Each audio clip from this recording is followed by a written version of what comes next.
비대위 체제 전환의 속도를 내고 있는 국민의힘이 모레 오전 상임 전국위를 열기로 했습니다. 늦어도 오는 10일까지 비대위 전환 절차를 모두 마치기로 결정한 가운데 비대위 구성 시 대표직 복귀가 차단되는 이준석 대표 측이 어떤 대응에 나설지 주목됩니다. 중국의 거센 반발에도 불구하고 미국 권력 서열 3위인 낸시 펠로시 하원 의장이 타이완을 방문해 차이잉원 총통을 만났습니다. 펠로시 의장은 지역 평화를 위해 왔다고 밝혔지만 중국은 내일 정오부터 타이완을 포위하는 군사 행동을 예고하는 등 강경한 맞대응에 나설 것으로 보입니다. 코로나19 신규 확진자 숫자가 이틀 연속 11만 명대를 넘어섰습니다. 누적 확진자는 2천만 명을 넘어 국민 40%가량이 확진 이력을 갖게 된 셈인데 이번 주가 대유행의 또 다른 분수령이 될 거라는 전망입니다. 소비자 물가 상승률이 2달 연속 6%대를 기록한 가운데 먹거리 물가가 앞으로 더 오를 거란 관측이 제기됐습니다. 또 원달러 환율도 1,300원대로 치솟으면서 수입 단가가 올라 다음 달 추석 물가에 대한 우려가 커지고 있습니다. 만 5세 초등학교 입학에 대한 각계 반발이 확대되자 박순애 교육부 장관은 사회적 논의를 시작하겠다는 취지라면서 공론화 과정을 거치겠다고 거듭 밝혔습니다. 국회 교육위 소속 강득구 의원은 지난 1일부터 사흘간 학생과 학부모, 교사 13만여 명을 설문한 결과 98%가량이 만 5세 입학에 반대하는 것으로 나타났다고 밝혔습니다. 호우특보는 해제됐지만 밤사이 치솟은 습도로 불쾌지수가 매우 높아졌습니다. 특히 폭염경보가 내려진 남부지방은 35도 안팎의 찜통 더위가 기승을 부려 수분 섭취와 자외선 차단 등 건강관리에 주의가 필요합니다. 뉴스큐 잠시 후 돌아오겠습니다.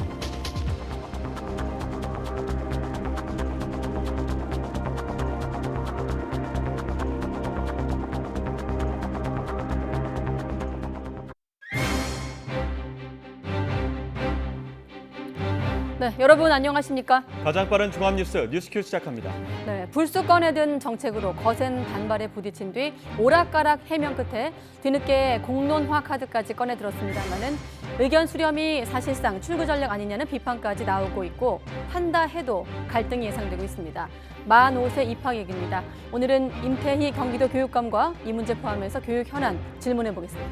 공군 제15 특수임무 비행단 고 이해람 중사가 마지막으로 근무했던 부대입니다. 그런데 여기서 판박이 같은 성폭력 사건이 되풀이됐고 공군의 2차 가해 의혹까지 제기되고 있습니다. 잠시 뒤 짚어보겠습니다. 네, 속보가 들어왔는데 잠시 소개하고 국회에 연결하겠습니다. 네, 대통령실발 속보인데 헤드라인에서도 중국의 거센 반발에도 불구하고 펠로시 미국 의장이 타이완을 방문했다는 소식 전해드렸는데 대통령실에서 대통령을 만날 수도 있다. 지금 휴가 중인 윤석열 대통령과의 만남을 조율하고 있다 이런 속보가 들어왔죠. 네, 펠로시 의장은 내일 한국을 예방할 것으로 알려져 있었는데요. 윤석열 대통령이 지방 일정이 취소된 상황에서 다시 윤석열 대통령을 예방하는 쪽으로 조율하고 있는 상태라는 소식이 대통령실에서 전해졌습니다. 네, 펠로시 의장은 잠깐 타이완에서 언급한 내용 소개해드리면 지역 평화를 위해 왔다고 밝혔지만 중국이 내일 정오부터 타이완을 포위하는 군사 행동을 예고한 상황입니다. 요건 이제 미중 간의 어떤 신경전 갈등 과 관련된 내용이고 우리나라에서 또 어떤 내용을 좀 언급할지 아직은 조율 중이라고 하니까 조금 더 확인되면 다시 한번 속보를 여러분께 알려드리겠습니다. 네. 그럼 계속해서 국회로 가보겠습니다. 국민의힘이 모레 상임 전국위와 오는 9일 전국위원회 회의를 거쳐서 비상대책위원장 선출 등 절차를 마무리 짓기로 결정했습니다. 네, 비대위가 출범하면 현재 직무가 정지된 이준석 대표가 해임된다는 설명을 내놨는데 이 대표는 비상 상황도 아닌데 비상을 선포해 자신의 복귀를 막는다며 참 잘하는 당이라고 비꼬았습니다. 국회 취재기자 연결합니다. 정현우 기자.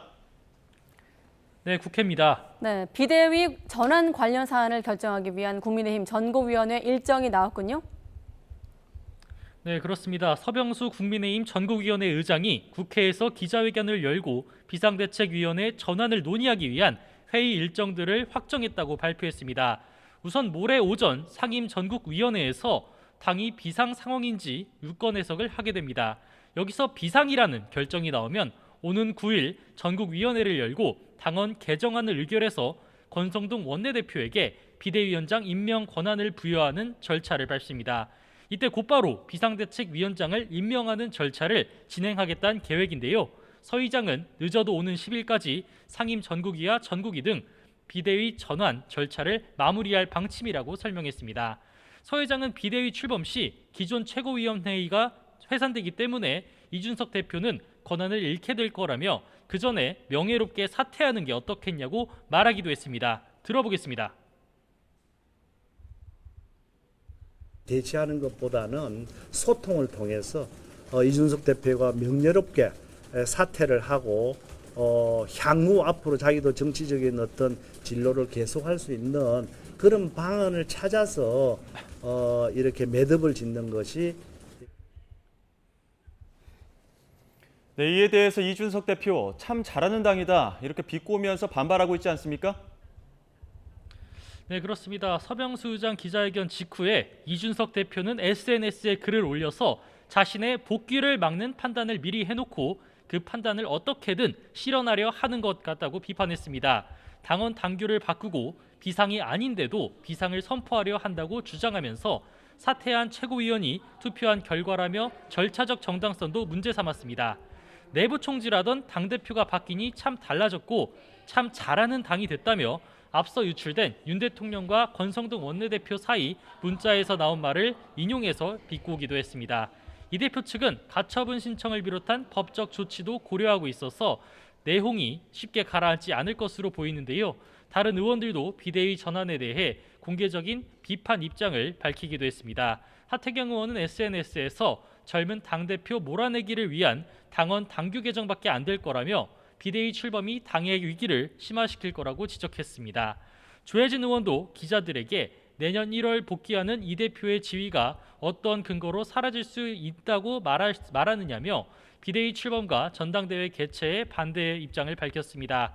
또 이준석 대표 체제에서 당혁신위원장에 임명된 최재형 의원도 SNS를 통해 말실수로 지도력이 약화한 건 권성동 원내대표가 책임지면 된다며 비상 상황으로 보긴 어렵다고 의문을 제기하기도 했습니다. 네, 계속해서 더불어민주당 상황도 알아보겠습니다. 당권 주자인 이재명 의원, 오늘 오전에 국회에서 첫 기자간담회를 열었죠? 네, 지난 6일 재보궐선거로 국회에 입성한 이재명 의원이 처음으로 연 기자간담회였는데 자신을 향한 당 안팎의 공세에 적극적으로 해명했습니다. 의원 욕 플랫폼 발언은 비판의 중요성을 강조한 재미를 위한 과장된 표현이라고 설명했고 사법 리스크에 대해선 검찰과 경찰의 정치 개입으로 규정하고 비판을 이어갔습니다. 직접 들어보겠습니다. 국민의힘의 고발에 따라서 수사를 하는 것을 사법 리스크라고 표현하는 것 자체는 매우 유감스럽습니다. 리스크다라고 말할 게 아니라 구체적으로 이 점을 잘못했기 때문에 문제다. 이렇게 지적하십시오. 네, 어제 첫 TV 토론에서 맞붙은 이재명, 박용진, 강훈식 세 후보들은 오늘 제주 지역 방송 토론회에서 재격돌하게 되는데 당권 경쟁 열기를 여기서 끌어올릴 예정입니다. 다만 97세대 당권 주자인 박용진, 강훈식 의원의 후보 단일화는 사실상 쉽지 않아졌는데 오늘 오전 9시부터 강원과 대구, 경북 권리당원 온라인 투표가 시작돼 단일화 효과가 반감하게 됐고 단일화 방식에 대한 합의에도 어려움이 있어서입니다. 지금까지 국회에서 전해드렸습니다. 네, 논란이 일고 있는 만 5세 초등학교 입학 학제 개편 방안과 관련해 박순애 사회부총리 겸 교육부 장관은 어제 국민이 원하지 않으면 폐기할 수 있다면서 입장을 선회했습니다. 네, 오늘도 사회적 논의를 시작하고자 하는 취지였다며 한 발 물러선 모습을 보였는데요. 직접 들어보시죠. 만약에 정말로 이 정책이 아니라고 한다면 정책은 폐기될 수 있다고도 생각을 합니다. 그러니까 어떻게 국민들이 전부 원하지 않는 정책을 추진을 하겠습니까? 근데 저희가 이런 정책 수단을 업무 보고에 포함시키게 된 것은 우리 아이들이 조기에 양질의 공교육을 받음으로써 모두가 같은 선상에서 출발할 수 있도록 국가가 책임지고 지원하기 위한 방안의 하나로 논의를 시작하고자 하는 취지였습니다. 다만 이는 어디까지나 이러한 목표의 달성을 위한 수단에 불과한 것이었으며 사회적 논의의 시작 단계에 이었으며 앞으로 시도교육감님과 긴밀히 협의하고 지속적인 사회적 논의와 공론화를 거쳐 구체적 추진 방향을 결정해 나갈 예정입니다. 장상윤 교육부 차관은 초등학교 만 5세 입학 정책 폐기 가능성에 대해 폐기라고 보면 너무 앞서 나가는 것이라고 밝혔습니다. 장 차관은 오늘 한 라디오 방송에 출연해 어제 박순애 부총리 겸 교육부 장관이 학부모 단체 관계자들과 만난 자리에서 국민이 원하지 않는다면 정책은 폐기될 수 있다고 한 데 대해 이같이 말했습니다. 장 차관은 부총리의 발언 취지에 대해 공론화를 시작하고 대안을 내놓으면서 본격적으로 논의하는데 결과를 정부가 이건 무조건 해야 한다는 결론을 내려놓고 하는 게 아니라며 논의 과정에서 여러 의견이 나올 텐데 그 결과에 대해 열린 생각으로 가겠다는 뜻이라고 설명했습니다. 네, 교육부 장 차관의 입장은 이렇고요. 교육계와 학부모, 정치권까지 전방위적인 반발에 부딪히자 대통령실 그리고 교육부도 이렇게 한 발 물러서고 있는 분위기입니다. 늦게나마 공론화 과정도 밟겠다고 밝히고 있는 건데요. 이 학생 수만 166만 명, 전국 학생의 4분의 1을 담당하고 있는 경기도 교육청 임태희 교육감 생각도 한번 들어보겠습니다. 네, 교육감님 안녕하십니까? 네, 안녕하세요. 임태희입니다. 네, 지난 나흘간 굉장히 이 문제로 논란이 뜨거운데 일단 전반적인 언론 보도의 어떤 톤을 보면 기습 발표, 불쑥 발표한 이후 좀 한 발 물러선 모습으로 보이거든요. 교육감님은 어떻게 보고 계십니까, 이번 문제? 네, 저는 이 문제를 제가 국회의원 시절부터 네. 굉장히 이거는 한번 논의를 해볼 필요가 있다 했던 이 사항이에요. 예, 그런 점에서 이건 굉장히 사회적으로도 파급 효과가 크기 때문에 네. 예, 굉장히 신중하게 이제 발표가 됐어야 되는데 원래는 아마 논의의 시작이다. 이런 관점에서 교육부에서 업무를 계획을 했는데 네. 마치 일정 계획이 일부 마치 확정된 것처럼 노출이 되면서 그런 논의 과정이 없이 이게 시행되는 것처럼 그렇게 오해를 샀다 하고 좀 해명을 해서 뭐 늦었지만 네. 교육부에서도 또 어제 대통령실에 이 사회수석이 여러 가지 좀 발표를 했지 않습니까? 네. 그래서 이 논의의 어떤 그 출발로 생각을 하면 예, 좀 늦었지만 정리를 잘했다 이렇게 생각합니다. 출발의 어떤 과정은 좀 문제가 될 수 있습니다만 어떤 정책 제안 자체는 찬성한다 이런 입장이시군요. 그렇습니다. 이게 굉장히 그런 중요한 사안이고 어떻게 보면은 우리 교육 정책에 굉장히 큰 근간을 바꾸는 문제이기도 해서 네. 이게 단순히 1년을 당기는 문제가 아니고 예, 그래서 이거는 이 사안의 어떤 경중 완급 선우를 생각하면 네. 이건 굉장히 중요하고 그렇기 때문에 너무 급하게 추진할 것이 아니고 충분히 논의를 하고 또 특히 이 당사자가 될 수 있는 학부모님들 또 네. 이 유치원의 여러 이제 당사자들이 이 많은 문제를 제기하지 않습니까? 네. 그런 문제들에 대해서 사전에 충분히 조율하고 공감대를 형성하는 가운데서 이게 이제 추진이 돼야 되는 거죠. 네. 그런 점에서 논의의 출발이라는 점에서 저는 논의의 출발은 지금 필요한 시기가 됐다 이렇게 생각합니다. 그렇군요. 오전에 박순애 장관과 교육감님 네. 포함해서 전국의 시도 교육감들이 영상 간담회를 연 것으로 알려졌고 이 자리에서 일부 교육감 같은 경우 성토가 나왔다 이런 분위기였는데 좀 임태희 교육감님은 조금 분위기가 다른 걸로 이해가 되네요. 이를테면 교육청 패싱에 대한 어떤 성토가 있었던 걸로 알고 있거든요. 예. 아침에 우선 이제 박순애 장관께서 네. 원래는 논의의 시작으로 생각했는데 마치 시행 계획을 발표하는 것처럼 오해가 좀 있었다. 네.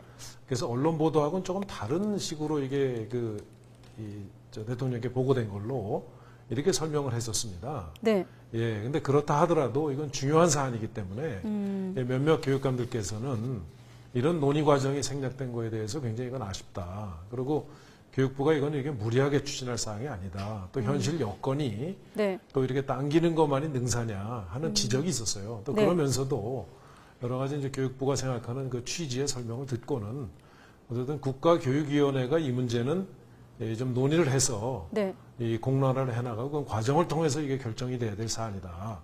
이러한 이제 나름대로의 오늘의 잠정 결론을 맺고 뭐 저도 대체적으로 그런 방향으로 정리되는데 네. 저도 바람직하게 정리가 됐다고 생각을 하고 있습니다. 아, 그러면 어제 같은 경우도 장관이 논란 끝에 국민이 원하지 않으면 폐기하겠다까지 방침이 나왔고 오늘 같은 경우 이제 사회적 합의 정도로 이제 입장이 나왔는데 철회나 폐기 방침까지는 아닌 것으로 이해하면 되겠습니까? 저는 그 내용에 대해서는 네. 국민이 그렇게 원하지 않고 폐지가 예견되는 사항은 얘기를 하면 안 되는 거죠. 예, 그 점에서는 저는 네. 아마 교육부 차관께서 아마 그런 정도로 국민의 뜻을 받들겠다 하는 뜻으로 네. 이해를 하지 폐기를 전제로 네. 저는 뭐 좀 이 과정이 시작됐다고 생각하지 않습니다. 그렇군요. 아까 국가교육위원회 말씀하셨는데 사실 아직 구성도 잘 안 된 걸로 예. 알고 있거든요. 네. 네. 어떻게 그래서- 논의가 이루어질 수 있을까요? 그 부분은? 이거는 국가교육위원회가 결국은 가장 중요한 이제 뭐 학제에 대한 여러 가지 네. 뭐 이건 문제가 제기됐으니까 검토를 해야 될 것이고 뭐 여러 가지 지금 교과 과정에 대한 문제도 역시 더불어서 같이 네. 알겠습니다. 여러 가지 교육감이시기 현재 때문에 우리 교육이 가지고 있는 네. 여러 사안들에 대해서 논의가 돼야 된다고 봅니다. 네, 교육감이시기 때문에 조금 더 구체적으로 한번 질문을 드려보면 지금 보면 네. 이번 논란에서 여러 가지 네. 갈래로 뭐 돌봄 문제, 아이들의 발달 문제 관련해서 뭐 학부모 단체 통해서 여러 가지 이제 반대 논리를 아마 네. 들으셨을 텐데 지금 정부 쪽 논리에 대해서 예. 저출산 부작용을 완화할 수 있다는 예. 뭐 교육부의 주장에 대해서 좀 반대하는 입장도 있고 교육부의 어떤 전반적인 논리에 대한 반대 입장은 어떻게 보고 계십니까? 학부모 단체 입장에 대한 질문이겠죠? 예, 이제 학부모님들께서는 네, 우리 애가 5살에 결국 지금 초등학교 1학년 그 입학을 시키면은 네, 우선 돌봄 문제가 생길 테고 왜냐하면 유치원은 모든 게 다 해결이 되지만 초등학교는 안 해주거든요. 네, 근데 그게 지금 제도를 그냥 하겠다는 게 아니라 돌봄에 대해서 국가 책임 그리고 유치원하고 똑같이 이 초등학교 저학년들에 대해서는 돌봄을 국가가 책임지고 실시하겠다 하는 거거든요. 네, 근데 그런 취지에 대해서 우선 설명이 돼야 될 테고 유치원 선생님들의 경우에는 마치 5세가 가장 중요한 유치원의 핵심 인력인데 네. 이게 빠져나가 버리면 유치원은 다 문 닫으라는 얘기처럼 놀릴 수가 있거든요. 왜 그런 게 아니고 네. 결국은 초등학교 과정도 결국 교과 과정 개편에서 유치원에서 지금 실시되고 있는 여러 가지 이 교육과 어린이들에 대한 돌봄 과정이 이제 이 국가 책임제로 해서 그대로 유지된다. 유치원이 없어지는 게 아니죠. 네. 그런 점을 사전에 충분히 설명했었어야 되는데 그 점이 좀 아쉬웠습니다. 사실. 네, 역시나 이제 과정에 대한 아쉬움을 다시 한번 강조하셨고 임 교육감님께서도 돌봄 확대를 공약으로 내세운 걸로 알고 있는데 오히려 반대로 이런 문제를 먼저 좀 고민을 한 다음에 이 문제를 꺼냈어야 된다로 이해가 되네요. 그런 지적에 대해 아, 이게 지금부터라도 네. 이 돌봄 문제에 대해서는 이 국가가 정말 책임지고 네. 돌봄 문제를 해결하는 정책 기조를 채택한 만큼 이 문제도 네. 돌봄 문제를 어떻게 할 건지 교과 과정을 어떻게 개편할 건지 만 5세에 맞는 이런 사항들에 대해서 함께 토의하고 소통해야 된다고 생각합니다. 네, 지금 약간 그 오디오 음향 쪽에 문제가 있는 것 같은데 다시 한번 좀 질문을 드리겠습니다. 만약에 이제 돌봄 문제가 말씀하신 것처럼 해결이 된다면 맞벌이 부부들 입장에서도 좀 부담이 덜 수 있는 측면이 있을 것 같은데 사실 현장에서는 어떤 목소리가 나오고 있냐면 유치원 교원 재배치 문제 비롯해서 인력 문제 또 공간 문제 어떤 재원 문제까지 거론되고 있거든요. 준비가 좀 많이 필요해 보이는데 어떻게 보십니까? 예, 지금 지적에 대해서도 네. 저는 다 공감을 합니다. 그래서 경기도 같은 경우에서도 보면은 예. 예를 들면 시흥이나 성남 같이 일부 지역에서는 이미 지금 그 교육부가 가려고 하는 그런 정책으로 네. 예를 들면 돌봄에 대해서는 지자체와 협치를 해서 지자체가 담당을 하고 책임지는 체제로 넘어가 있거든요. 네. 근데 그런 경우는 굉장히 학부모님들도 만족도도 높고 그 학생들도 만족도가 높은 상황이라고 듣고 있습니다. 그러니까 예를 들면 그런 좋은 사례들이 있기 때문에 네. 지금 학부모님들, 유치원 선생님들 걱정하시는 여러 사항들은 이제 지금부터 만약에 이런 정책 방향을 채택을 한다면 네. 국가적 과제 때문에 꼭 필요해서 한다면 생길 수 있는 여러 가지 이제 부작용이나 여러 가지 우려들에 대해서는 철저한 보완 대책이 준비돼야 됩니다. 그리고 그렇게 해야 이 정책은 성공할 수 있고요. 그렇군요. 앞으로 어떤 논의 과정 네. 이런 부분들을 강조하고 계시는데 교육부 장관에게 주로 누구를 만나서 어떤 목소리를 좀 들어야 한다고 보십니까? 이 부분은 현장 선생님들 말씀을 들어야 되고 유치원도 그렇고 초등학교도 그렇고 네. 왜냐하면은 초등학교에 있지 않습니까? 일부 방과후에도 하고 있고 예. 이제 이 부분에 대해서 학교 현장에서는 굉장히 이 학습 부담, 그 교육 부담에 이 부담을 그렇게 지는 거에 대해서 굉장히 이 어려워들 하고 있습니다. 네.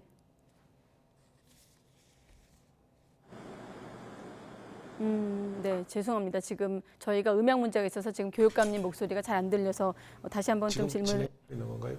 네, 약간의 이제 그 기술적인 문제가 있었고 예. 답변을 잘 못 들었고 일단 교육감님께도 양해 말씀드리고 시청자 여러분께도 다시 한번 양해 말씀을 드리겠습니다. 예, 말씀드리면 네, 그래서 이런 그 유치원과 초등학교에 네, 그리고 유치원 원장님들 그리고 가장 당사자로서 걱정이 많으신 학부모님들을 네. 한번 광범위하게 만나서 의견을 들어보는 게 저는 바람직한 방향이라고 생각합니다. 네, 좀 더 현장의 목소리를 들어야 한다는 교육감님의 지적이셨습니다. 자, 세계적인 어떤 추세와 한번 비교를 해보면 어떻습니까? OECD 나라 가운데 우리나라가 만약에 이제 만 5세 입학을 하게 되면 지금 현재 4개 나라밖에 없는 것으로 알고 있거든요. 다른 나라의 어떤 추세와 비교해 본다면 교육감님은 어떻게 보십니까? 교육 격차 문제도 교육부에서 지적을 했는데 네. 가장 이 문제에 대해서 논의가 시작된 것은 에 대한 이 대책 차원에서도 우리가 과연 지금과 같은 인구 발전할 수 있겠는가 하는 데 대한 우려가 사실 큽니다.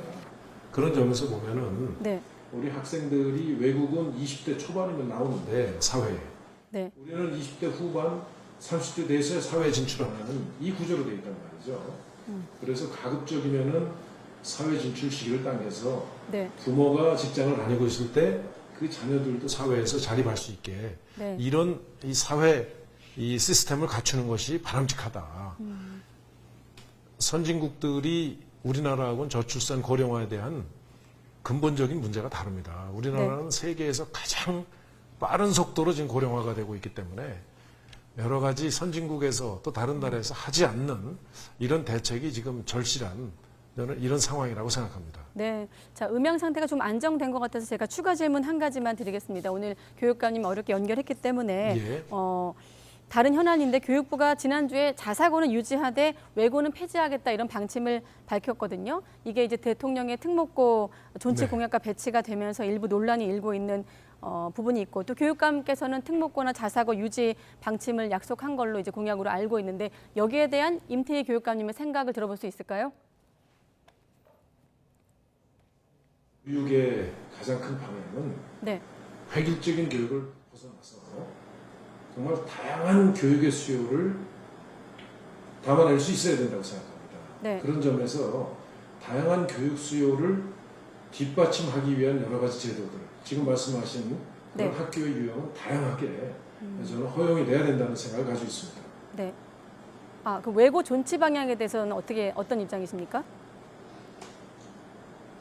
외고가 이제 문제는 네, 이제 과학고하고 외고가 이게 특성화에 맞춰서 결국은 가장 중요한 특목고죠. 가장 네. 중요한 이 외국어 역량 그리고 이 과학의 역량을 교육시키지 않고 입시 학원화 돼간다, 입시 전문 학교화 돼간다 하는 데 대한 비판이거든요. 네. 저는 그런 점에 대한 보완을 한다면 저는 이 외국어 전문 고등학교나 뭐 과학 고등학교 같은 이런 특목 고등학교가 꼭 예를 들어서 뭐 없어져야 될 학교라고 보지 않습니다. 그러면 교육부의 지금 방침과 교육감님의 생각이 조금 다른데 여기에 대한 어떤 조율 과정이 추후 있을까요? 저는 그 문제도 네. 한번 이 미래 관점에서 어떤 이 교육이 필요한가. 네. 저는 다양성 그리고 이런 바뀌어지는 여러 가지 이 미래 환경에 대비한 교육이 필요하다는 입장인데 그런 관점에서 예, 우리 고등학교의 여러 그 교육의 지금 제도가 어떻게 가는 게 바람직한가에 대한 토론이 필요하다고 봅니다. 네, 알겠습니다. 경기도 교육청의 3대 교육 방향이 네. 자율, 균형, 미래도라고요. 앞으로 교육감님, 경기도 교육청에서 추진하는 교육 정책도 잘 살펴보겠습니다. 오늘 조금 기술적인 문제가 있었는데 인터뷰 고맙습니다. 네, 감사합니다. 네.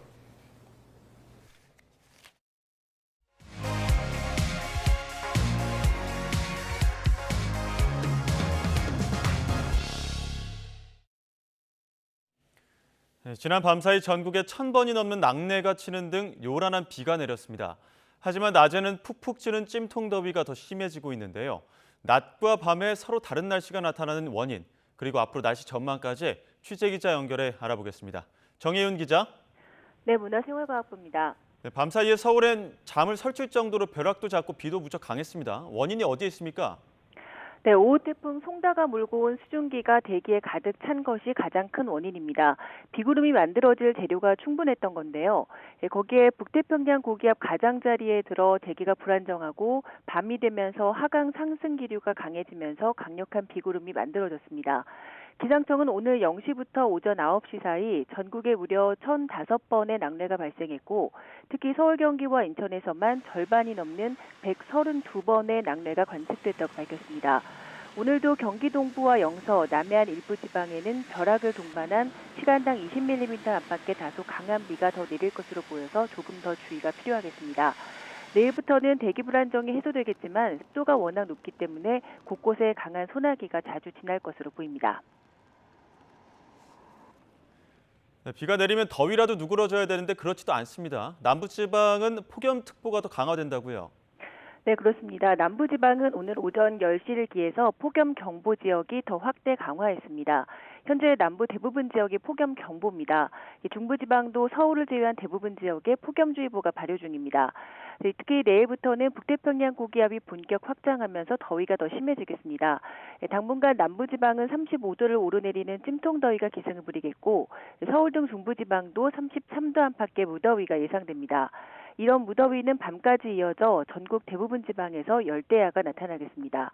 기상청은 앞으로 2주 정도는 무더위와 열대야가 기승을 부리는 날씨가 계속될 것으로 전망했습니다. 지금까지 문화생활과학부에서 YTN 정혜윤입니다. 코로나 재확산을 우려하는 곳 중 하나가 바로 지역마다 있는 무더위 쉼터입니다. 특히 요즘처럼 폭염이 이어질 때 어르신들이 더위를 피할 수 있는 소중한 공간인데요. 코로나 재유행 우려 속에 다시 문을 닫을 수도 있다고 합니다. 취재기자 연결해 자세한 내용 알아보겠습니다. 강민경 기자. 네, 서울 은평구의 노인복지관에 나와 있습니다. 네, 어르신들도 최근 복지관 문 닫을까 봐 걱정이 크다고 하던데 현장 목소리 어떻습니까? 그렇습니다. 제가 있는 이곳은 서울시가 무더위 쉼터로 지정한 복지관 중 한 곳인데요. 평소에는 지금 제 뒤로 보이는 것처럼 이렇게 각종 음악과 역사 관련 프로그램을 운영하고 있습니다. 그런데 동시에 4층 규모의 건물에 곳곳에 에어컨을 틀어놓고 이곳 시민들과 어르신들이 잠시 들려서 땀을 식힐 수 있는 공간을 마련해 놓기도 하는데요. 그런데 최근 어르신들 사이에서는 코로나가 재확산하면서 이곳의 문을 다시 닫을 수도 있지 않겠느냐 하는 불안감이 확산하고 있다고 합니다. 실제 이곳에서 잠시 들렸던 어르신들의 이야기 한번 직접 들어보겠습니다. 집에서 있다가 여기 나오면 천국에 오는 것 같지 그렇고 좋을 수가 없지. 더 이상 바랄 것이 뭐 있어. 만일 닫는다면 어디 갈 곳이 없잖아요. 너무나 걱정이 돼 진짜. 또 다른 어르신은 이 복지관이 문을 닫았을 때 정말 힘들었다고 털어놓았습니다. 이 얘기도 한번 직접 들어보시죠. 집에 있으면 아무래도 걱정돼서 전기를 껐다 켰다 하잖아요. 나가지도 못하고 놀러 가지도 못하고 그냥 집안에 있으려니까 답답하고. 서울시는 현재 이런 무더위 쉼터 4천여 곳을 운영하고 있습니다. 그런데 최근 코로나 확진자가 하루 10만 명을 넘은 상황이라 집단 시설을 다시 폐쇄해야 할 가능성이 거론되고 있습니다. 최근 방역 주체인 보건복지부가 다중이용시설에 대한 방역을 강화하겠다고 밝혔기 때문인데요. 쉼터가 또 문을 닫게 되면 어르신들이 30도를 훌쩍 넘는 더위를 피할 때가 마땅치 않아서 혹시 모를 사고가 날 수 있다는 지적이 나오고 있습니다. 일단 서울시를 포함한 수도권 지자체와 행정안전부는 당분간 무더위 쉼터나 경로당 등 노인 복지시설을 폐쇄할 계획은 없다는 입장입니다. 올해 여름 무더위 쉼터가 무사히 어르신들의 땀방울을 식혀줄 오아시스가 될 수 있을지는 결국 앞으로의 코로나 확산 추세에 달린 걸로 보입니다. 지금까지 서울 은평구의 한 무더위 쉼터에서 YTN 강민경입니다. 고물가 행진이 멈추지 않고 있는 가운데 최근 채소값이 크게 오르면서 밥상 물가에 비상이 걸렸습니다. 이른 더위와 장마로 수확량이 줄면서 배추나 오이는 1년 전보다 70%나 폭등했습니다. 현장 분위기 어떤지 취재기자 연결해 알아보겠습니다. 윤혜리 기자. 네, 서울 중구에 있는 롯데마트에 나와 있습니다. 네, 채소값 오른 게 체감이 많이 될 텐데 실제 현장 어떻습니까? 네, 정말 체감이 많이 됐는데요. 제가 직접 감자를 담아봤습니다. 알이 크고 굵은 거 위주로 3개를 담았더니 3,400원이 나왔습니다. 개당 1,000원이 넘는 셈입니다. 또 이렇게 알배추와 파프리카 등 개당 4,500원과 1,500원입니다. 지난해와 비교해보면 적게는 50%, 많게는 70%까지 올랐는데요. 소비자들은 이렇게 밥상 물가가 가파르게 치솟으면서 당장 다음 달 추석 나기가 어려워졌다고 말합니다. 직접 들어보시겠습니다.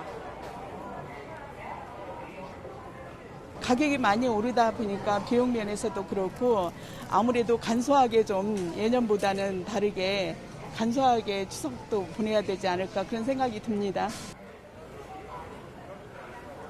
7월 소비자 물가는 지난 6월에 6%보다도 더 오른 6.3%를 기록했습니다. 특히 채소값이 24%나 올랐는데 배추와 오이, 시금치 가격은 70%까지 폭등했습니다. 이렇게 가격이 오른 건 이른 무더위와 장마가 이어지면서 노지작물 수확량이 감소했기 때문입니다. 정부는 공급 확대 대책을 내놨습니다. 우선 배추와 감자 가격을 잡기 위해 재배 면적을 늘려 오는 9월 말까지 충분한 생산량을 확보하겠다고 밝혔습니다. 또 예년보다 이른 추석을 앞두고 민생 물가 안정 대책을 이달 안에 발표할 예정입니다. 정부는 고공행진 중인 물가가 9월 말이나 10월쯤 정점에 달할 것으로 보고 있습니다. 지금까지 서울 중구에 있는 롯데마트에서 YTN 윤혜리입니다. 네, 코로나19 신규 환자가 11만 명 이상 늘면서 국내 누적 확진자 2천만 명을 넘어섰습니다. 네, 정부는 방역 컨트롤 타워인 중대본 내에서의 민간 전문가 역할을 강화하기 위해 코로나19 특별 대응단장을 신설했습니다. 취재기자 연결합니다. 최명신 기자. 네, 최명신입니다. 네, 누적 확진자 숫자가 2천만 명을 넘어섰습니다. 확진자 현황 좀 더 전해주시죠. 네, 오늘 0시 기준 코로나19 신규 환자는 11만 9,922명입니다. 전날보다 8,000명 넘게 늘어 이틀 연속 11만 명대를 유지했는데 지난 4월 15일 이후 110일 만에 가장 많습니다. 다만 일주일 전보다는 1.19배, 2주 전보다는 1.57배 늘어 일주일 사이 확진자가 2배 느는 더블링 현상에서는 거의 벗어난 모습을 보이고 있습니다. 국내 누적 확진자 수는 2천만 명을 넘어섰습니다. 지난 2020년 1월 20일 국내에서 첫 확진자가 나온 이후 약 2년 반 만에 전체 국민 5명 가운데 2명꼴로 코로나19 확진 이력이 생긴 셈입니다.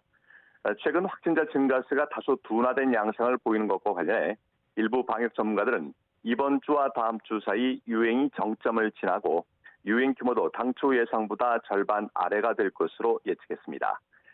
신규 환자를 유형별로 살펴보면 국내 발생이 11만 9,322명, 해외 유입이 600명으로 해외 유입은 또다시 하루 만에 역대 최다를 기록했습니다. 위중증 환자는 2명 늘어 여전히 300명에 육박했습니다.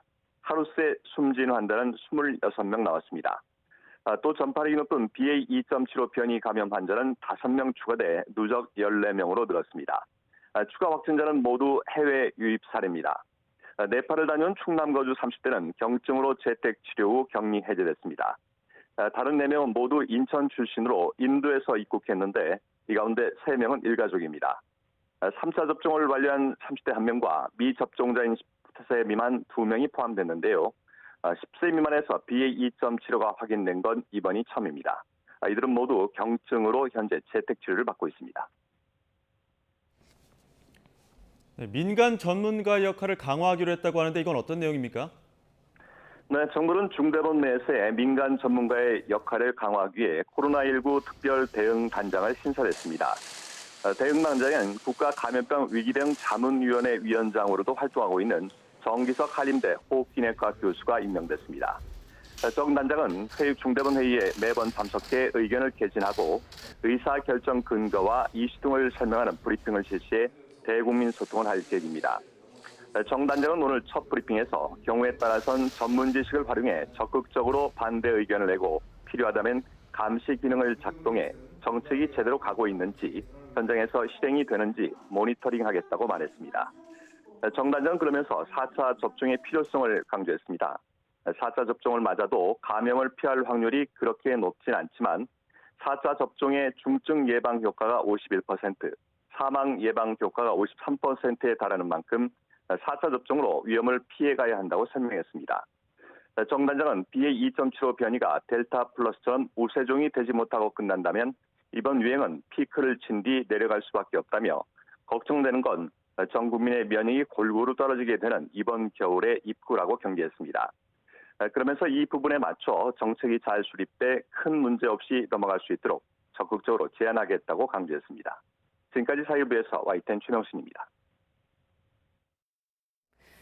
네, 코로나19에 확진된 80대 노인이 혈액이 응고돼 혈관이 막히는 혈전증으로 한쪽 다리를 절단해야 했습니다. 네, 코로나19가 혈전증을 비롯해 중증 후유증을 남길 가능성이 큰 만큼 정부가 나서서 후유증 인정 범위를 넓히고 체계적으로 관리해야 한다는 지적이 나옵니다. 황보혜경 기자가 보도합니다. 81살 연모 씨는 지난 4월 갑작스럽게 왼쪽 다리에 통증을 느끼고 대학병원 응급실에 입원했습니다. 발목 아래가 온통 검붉은 상태였는데 알고 보니 괴사가 진행되고 있었습니다. 몇 차례 혈전 제거 시술을 반복했지만 경과가 좋지 않았고 결국 2차례에 걸쳐 다리를 무릎 위까지 절단했습니다. 기저질환인 당뇨도 없으세요. 2차례나 이제 절단 수술을 받으시면서 이제 그 충격이 이제 너무 크셨나 봐요. 그러다 보니까 이제 이 선망 증상으로 인해서 좀 기억을 잘 못하시고. 연 씨는 응급실 내원 당시 실시한 코로나19 검사에서 양성 판정을 받았는데 담당 의사는 코로나19로 인한 급성 혈전증일 가능성이 크다고 진단했습니다. 코로나로 인해서 급성 폐렴하고 혈전증이 왔다고 하시더라고요. 입원 기간 일주일에 해당하는 코로나 직접 치료비만 지원을 받았어요. 코로나19 감염이 혈전증 발생 위험을 높인다는 건 국내외 학계에선 이미 잘 알려진 사실입니다. 중증 환자 치료제에 항응고제를 사용하는 이유이기도 합니다. 코로나19에 감염되었을 때 다양한 질환들이 합병증으로 발생할 수 있다고 되어 있고요. 특히 혈전 관련이나 아니면은 심내혈관계 질환들이 늘어난다는 것은 잘 증명이 돼 있습니다. 하지만 정부에선 혈전증을 코로나19 후유증으로 공식 인정하진 않고 있습니다. 질병청은 미국 질병통제예방센터 연구 결과에 따라 두통과 발열, 호흡곤란, 피로감 등의 임상 증상을 대표적인 코로나19 후유증이라고 보고 있는데 여기엔 혈전증이 포함돼 있지 않기 때문입니다. 혈전증은 이상 반응이거든요. 그게 후유증으로 포함이 되는지는 현재로서는 알 수가 없거든요. 코로나19는 전대미문의 전염병 가운데 하나인 만큼 뇌졸중이나 치명적인 장기 손상 등 여러 심각한 후유증을 남기기도 합니다. 정부가 적극적으로 여러 후유증에 대한 위험성을 경고하고 체계적인 관리에 나서야 한다는 목소리가 나오고 있습니다. YTN 황보혜경입니다. 네, 공군 성폭력 피해자 고 이해람 중사가 마지막으로 근무했던 바로 그 부대에서 또 성폭력 사건이 발생했습니다. 예, 공군이 다시 고개를 숙였지만 부실한 대응 논란까지 불거지면서 고 이해람 중사 사건과 판박이라는 비판도 나오고 있습니다. 박성배 변호사와 이야기 나눠보겠습니다. 어서 오십시오. 안녕하십니까. 자, 박 변호사님, 1년 전에 성폭력, 성추행으로 사망 사건 났던 부대가 맞나 싶을 정도로 좀 아마 충격들을 받으신 것 같습니다. 이번 뉴스 보시고 어떻습니까? 이곳에 다시 또 유사한 형태, 아까 박성원 앵커가 판박이라고 했는데 성폭력 범죄가 또 발생했어요. 고 이해람 중사가 공군 20비행단에서 성추행 피해를 당하고 15비행단으로 전출됩니다. 네. 그곳에서도 적절한 피해자 보호 조치를 받지 못해 결국 극단적 선택을 하고 마는데 바로 이 15비행단에서 40대 준이가 20대 여군 하사를 성추행하는 사건이 발생했습니다. 하사는 부사관 계급이고 네. 이 준이는 장교와 부사관 사이에 준사관 계급입니다. 이 준이가 하사보다 더 높은 계급이죠. 이 고 이해람 중사 사건과 관련해서 피고인이 아직도 재판을 받고 있고 이 특검이 출범해 추가 수사가 여전히 진행되는 상황에서 같은 장소에서 유사한 사건이 발생하게 된 것입니다. 이미 한 차례 비슷한 사건을 겪었기 때문에 부대 내에서도 경각심이 있지 않았을까 싶긴 했는데 지금 군 인권센터 따르면 성폭력 이 혐의가 1월부터 시작이 해서 4월까지 이어졌다고 합니다. 어떤 일들이 벌어진 겁니까? 군 인권센터 주장에 따르면 이 가해자 준이가 피해자 하사에게 먼저 집에 보내기 싫다거나 남자친구와 헤어졌으면 좋겠다. 네. 장난이라도 좋으니 사랑한다는 말을 듣고 싶다. 내 아들이랑 결혼해서 며느리로서라도 보고 싶다는 등의 발언을 했다고 합니다. 네. 이 오프라인 성희롱은 기본적으로 아동, 노인, 장애인을 대상으로 하지 않는 이상 처벌하지 못합니다. 그렇지만 이 발언 중 일부라도 온라인을 통해서 전달되었다면 성폭력처벌법상 통신매체 이용 음란으로 처벌될 여지가 있습니다. 네. 단순한 성희롱에서 그친 것이 아닙니다. 직접적인 신체 접촉도 이루어졌는데 이 안마를 핑계로 피해자의 어깨와 발을 만지거나 회식 자리에서 방으로 데리고 들어가 한 번만 안아달라고 요구하고 거부 의사를 밝혔음에도 불구하고 윗옷을 들치고 부항을 놓는 등의 행위를 반복했습니다. 네. 이와 같은 성추행이 매일 1, 2회 이상 반복되었다는 것인데 이 정도의 행위라면 위력에 의한 추행은 논할 여지가 없습니다. 네. 그 자체가 강제추행이고 군형법은 강제추행에 대해서 군인이 군인을 폭행으로 추행한 경우에 1년 이상의 징역으로 처벌하도록 하고 있습니다. 벌금형도 존재하지 않습니다. 네. 일반 형법상 강제추행보다 훨씬 더 높은 법정형을 규정하고 있습니다. 그렇군요. 사실 이번 성폭력 사건에 대해서 물론 좀 더 조사가 필요한 대목들도 있겠습니다만 알려진 내용만 놓고 봤을 때 가해 상황을 좀 면밀하게 정확히 알려야는 되겠고 혹시라도 또 2차 피해로 이어질까 봐 저희가 미처 담지 못한 그렇습니다. 내용들도 있거든요. 또 추가적으로 좀 이번 성폭력과 관련된 내용을 정리해 봤는데 이 사건 이후 피해자인 비하사, 편의상 비하사로 지금 저희가 부르고 있는데 실제로 그런 일들 때문에 지금 코로나에 감염되기도 하지 않았습니까? 지난 4월경에 가해자가 피해자에게 연락을 해옵니다. 네. 그 당시에 마침 같은 반의 남자 하사가 코로나19에 확진돼 격리 숙소에 격리돼 있었습니다. 네. 그런데 가해자가 피해자에게 사무실 사람들 전부가 코로나19에 확진될 것 같다. 이렇게 되면 네가 모든 업무를 다 수행해야 한다. 그 상황을 피하기 위해서는 이 격리된 하사가 마시던 물컵에 물을 마시는 게 가장 빠르다고 회유를 합니다. 다소 황당한 요구였습니다만 반복된 요구에 결국 피해자는 가해자를 따라 격리 숙소에 동행을 하게 되었는데 네. 동행을 하였더니 가해자가 애초에 밝혔던 진술과는 달리 직접 격리된 하사와 입을 맞추라고 요구를 합니다. 네. 당연히 거부하죠. 그러자 격리 하사가 사용하던 마스크를 쓰라고 또 요구를 합니다. 이에 대해서도 거부를 했더니 격리 숙소를 나오면서 격리 하사가 마시던 음료를 마시라고 요구합니다. 이 요구마저 거부하게 되면 집에 못 갈 것 같다는 생각이 들었던 피해자가 결국 그 음료를 마시게 되는데 그에 따라 3일 후에 곧바로 코로나19에 확진되고 맙니다. 이 행위는 군형법상 가혹행위를 충분히 논해볼 여지가 있어 보입니다. 군형법상 가혹행위는 직권을 남용해서 가혹행위를 하거나 위력을 행사하여 가혹행위를 할 때 성립하게 네. 되는데 이 직권남용은 정당한 직무 범위에 포함되어 있어야 합니다. 가해자가 피해자로 하여금 코로나19에 확진된 사람의 물을 마시라는 요구는 정당한 직무 범위에 포함되지 않다 보니 네. 직권남용은 인정될 여지가 없어 보입니다만 위력을 행사해 가혹행위를 한 행위, 즉 군형법상 가혹행위로 충분히 처벌 가능해 보이고 나아가 코로나19 확진을 초래한 행위 자체로 상해죄, 적어도 과실치상으로도 충분히 의율 가능할 것으로 보입니다. 정황만 봤을 때는 정말 듣도 보도 못한 가혹행위인데 엽기적인 행위라고 할 수 있습니다. 이 이후에 또 듣도 보도 못한 일이 벌어집니다. 피해자가 오히려 피의자 신분이 되는 이런 일이 있었다고 다시 하는데 한번 어떤 그 화면 일입니까? 보여주셔야 될 것 네. 같아요. 네. 말씀드렸던 것처럼 격리 숙소에 가해자와 피해자가 거꾸로 피해자 같이 신분이 된 거. 방문한 사건이 있었습니다. 네. 이 사건과 관련해서 전반적인 성추행 피해를 당해오던 피해자가 군 경찰대에 신고를 함으로써 재반 조사가 이루어지게 되었는데 네. 그 과정에서 동행해 격리 숙소에 방문했다는 진술도 자연스럽게 나오게 됩니다. 이에 따라 이 군 경찰이 이 남자 하사를 참고인으로 조사를 하게 됩니다. 그런데 남자 하사가 누군가 내 입에 손을 집어넣었다는 진술을 하게 됩니다. 네. 이를 피해자가 손가락으로 남자 하사 입에 집어넣었다는 취지로 잘못 오인한 군 경찰이 피해자를 성추행으로 수사를 진행하게 된 것입니다. 그러니까 지금 우리가 말하고 있는 이번 사건 피해자 비하사를 그렇습니다. 말씀하시는 거예요? 피해자가 네. 성추행의 가해자로 조사를 받게 된 것입니다. 그뿐만 아니라 격리된 숙소에 방문한 것 자체가 주거 침입이자 근무 기피 목적 상해죄에 해당한다는 것이 군 경찰의 판단이었습니다. 군형법에는 특이하게도 근무 기피 목적으로 자신의 신체를 상해한 경우에도 처벌하는 규정이 존재합니다. 이 규정을 적용하게 된 것이죠. 그렇지만 조사 과정에서 이 남자 하사 입에 손을 넣은 사람은 이 사건 피해자가 아니라 가해자임이 밝혀지게 됩니다. 이에 따라서 성추행 혐의에 대해서는 불기소 의견으로 송치하지만 나머지 이 주거 침입과 근무 기피 목적 상해죄는 기소 의견으로 군 검찰에 송치를 하게 됩니다. 오히려 이 행위는 일종의 형법상 강요된 행위에 준하는 행위로서 피해자가 처벌받아야 할 사안인지 상당히 의문시되는 사건이라고 할 수 있습니다. 네, 지금 보면 보도 일부를 통제하고 있다는 부분을 군인권센터 부설 성폭력 상담소에서 문제 제기를 하고 있고, 또 한 가지가 이런 식으로 공군이 조직적으로 피해자끼리 어떤 싸움을 붙여서 이번 사건을 좀 피해가려는 거 아니냐, 이런 지적도 있거든요.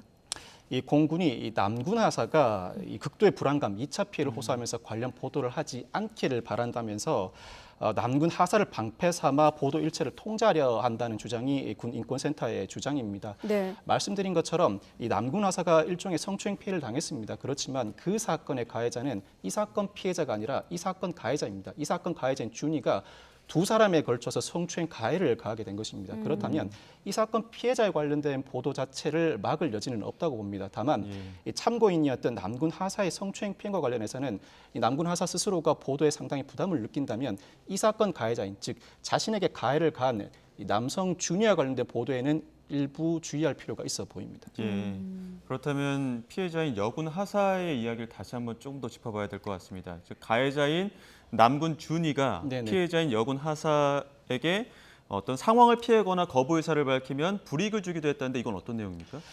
피해자가 부사관 후보생 출신입니다. 공군에서는 공군 항공과학고등학교 출신이 진급에 상당히 유리한 지위를 점하고 있다고 합니다. 네. 이 평소에 나만 믿으면 장기 복무할 수 있다고 회유를 해왔다고 하고, 이 성희롱, 성추행 상황을 피하거나 거부할 경우에는 말도 하지 않거나 정당하게 수행해야 할 업무에서도 2, 3회 정도 배제한 적이 있다고 합니다. 이 전반적인 위력이 행세해 왔다고 보여지고, 강제추행 사건과 관련해서도 급작스러운 추행으로서 강제추행으로 볼 여지가 없다고 하더라도 전반적으로 지배관계가 형성되어 있었다. 이 자체는 사전에 충분한 정서적 교감 없이 직접적으로 신체적인 접촉이 가해진 상황이기 때문에 강제추행이 아니라고 하더라도 위력에 의한 추행으로 충분히 의율할 만한 상황이라고 할 수 있습니다. 네. 지금 보면은 가해자인 A 준이가 피해자인 B 하사가 상황을 피하거나 거부 의사를 내비치면 불이익을 주기도 했다고 했거든요. 네네. 아까 위계 이런 말씀하셨는데 네네. 모든 면에서 지금 피해자가 약자잖아요. 다시 한번 알려주시죠. 형법상 어느 정도 처벌받는다고요? 중요한 부분이기 때문에. 군 형법상 강제추행죄가 성립할 가능성이 높습니다. 사실 강제추행죄가 성립하지 않는 경우에는 위력에 의한 추행죄를 논할 여지가 있습니다만 이 사안은 그 행위 자체만 보더라도 강제에 의한 추행으로 충분히 의율 가능합니다. 네. 군형법상 강제추행죄는 형법상 강제추행죄와 달리 징역 1년 이상으로 처벌하게 됩니다. 벌금형도 존재하지 않고 피의자 내지는 피고인 입장에서는 가장 중요한 이해관계가 법정형의 상한이 아닙니다. 하한이 높으면 그 자체로 중하게 처벌받게 됩니다. 상한이 아무리 높다고 하더라도 법원이 상당히 낮은 형을 선고하면 그만이라고 할 수 있습니다. 그 외에도 강요된 행위가 존재하였을 뿐만 아니라 과실치상, 상해죄가 존재할 가능성이 상당히 높고 직권남용 또는 위력 행사를 통한 강요된 행위가 충분히 존재하기 때문에 여러 범죄가 합쳐진다면 상당히 중형 선고가 선고될 가능성이 상당히 높다. 더더군다나 강제추행이 1회에 그친 것이 아니라 장기간에 걸쳐서 여러 차례 반복되었고 일종의 2차 가해의 수단으로서 강요된 행위도 충분히 존재하고 있기 때문에 그 형이 상당히 높을 가능성이 높다고 평가할 수 있습니다. 매일 1, 2회 이상 반복됐다면 결국 성추행이 일상이었다는 얘기예요. 네, 그렇습니다. 뭐 남군 준위 그 4월에 구속이 되긴 했는데 지금까지 지금 알려진 본인이 저지른 그 행동에 대해서는 인정을 하고 있습니까? 4월 15일에 입건이 되었고 4월 26일에 구속이 되었습니다. 관련 수사가 충분히 진행되었기 때문인지 이 가해자인 준이는 성추행과 성희롱 자체에 대해서는 인정을 하고 있습니다. 그 외에 다툼의 여지가 있는 부분에 대해서는 다툴 수도 있을 것으로 보이는데 주요한 범죄 사실에 대해서는 인정을 하고 있고 구속 상태가 혐의 인정에 결정적으로 영향을 미친 게 아닌가 싶은 생각이 듭니다. 네, 자, 이 사건을 폭로한 군인권센터 피해자의 신고 직후 군이 부실 대응을 했다고 이제 지적을 하면서 기본적인 분리 조치도 하지 않았다 이렇게 얘기를 하고 있고 또 한 축으로는 2차 가해 얘기도 나오고 있거든요. 네네. 앞으로 어떤 부분을 좀 누구를 대상으로 어떻게 좀 진행이 돼야 될까요? 군인권센터는 4월 15일에 신고가 이루어졌지만 16일, 17일에 가해자로 하여금 정상적인 근무를 하게 했고 구속 전인 21일과 22일 텔레그램 메시지를 통해서 가해자가 피해자를 협박하고 회유하는 상황을 작출했다고 주장합니다. 그렇지만 공군 측은 신고가 접수된 이후에 4월 16일, 17일 가해자를 업무에서 배제했고 그 기간 피해자가 휴가 중이어서 실질적으로 분리가 되었다고 주장하고 있습니다. 그리고 18일에는 가해자를 다른 부대로 파견 조치했다고 주장하고 있는데 가정폭력 아동학대 사건에서 이 경찰에게 네. 법원의 판단과 별개로 현장에서의 강력한 권한을 부여하고 있는 이유는 가정폭력 아동학대 사건에서는 가해자와 피해자가 필연적으로 계속 대면할 수밖에 없는 상황이기 때문입니다. 네. 즉 현장에 출동한 경찰이 양측을 분리하고 접근 금지 등 조치를 취할 수 있도록 하고 그에 위반할 경우에는 과태료를 부과할 수 있도록 하는 권한을 부여한 것 자체가 가해자와 피해자가 분리될 수 없는 상황이기 때문입니다. 그렇다면 군에서는 비단 가정폭력 아동학대 사건이 아니라고 하더라도 성폭력 사건을 비롯한 일체의 범죄에서 가해자와 피해자는 대면하거나 제3자를 통해 의사연락을 할 수밖에 없는 구조입니다. 그렇다면 이러한 범죄에서 나름대로 보호 조치를 했다고 항변할 것이 아니라 충분한 분리 조치, 피해자가 불안감을 느끼지 않을 정도의 분리 조치, 일반 사건이었으면 경찰이 개입해서 취하는 조치 이상의 조치를 취하여야 마땅하다고 평가할 수 있습니다. 그렇군요. 이 부분도 짚어봐야 될 것 같습니다. 공군이 그 신고를 받은 즉시에 2차 피해에 대한 고지를 해당 부대에 했습니다. 네네. 그렇게 된다면은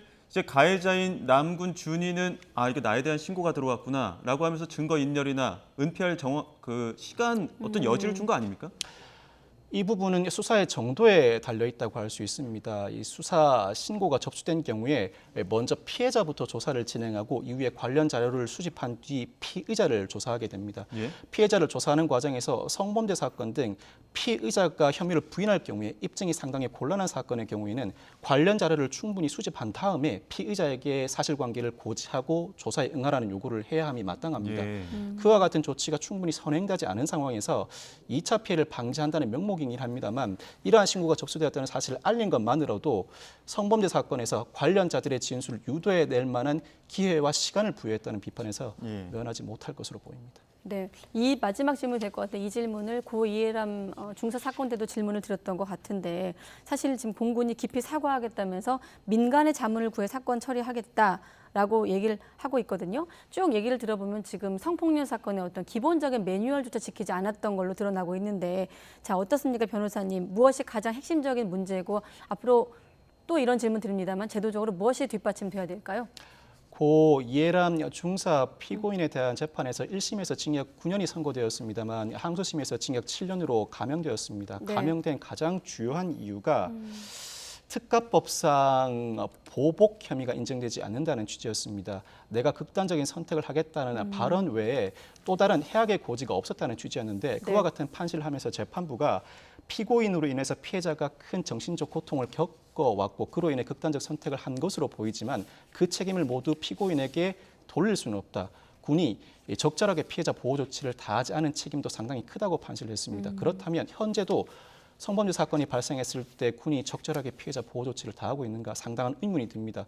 고 이해람 중사 사건 이후에 민간군 합동위원회가 2차 피해를 방지하고 군사법제도 개선 등을 권고한 바가 있습니다. 이후에 공군 수사인권위원회가 출범해서 각계 전문가가 참여해 각종 자문을 해오기도 했습니다. 어떤 조직이든 개혁에는 상당한 시간과 진통이 따르기 마련입니다. 성범죄 사건이 발생했을 때 상당한 처벌이 따른다는 인식은 이미 군에 만연해 있는 것 같습니다만 인식과 행동이 동시에 나가고 있지는 않은 것으로 보입니다. 네. 이미 관련법, 즉 군사법원법이 개정되어서 전시 등 비상사태가 아닌 성폭력 사건, 사망 사건, 입대 전 사건에 대해서는 군사법원이 아닌 민간법원이 재판을 담당하게 되고 항소심의 경우에는 모든 유형의 재판에 걸쳐서 민간고등법원이 담당하게 됩니다.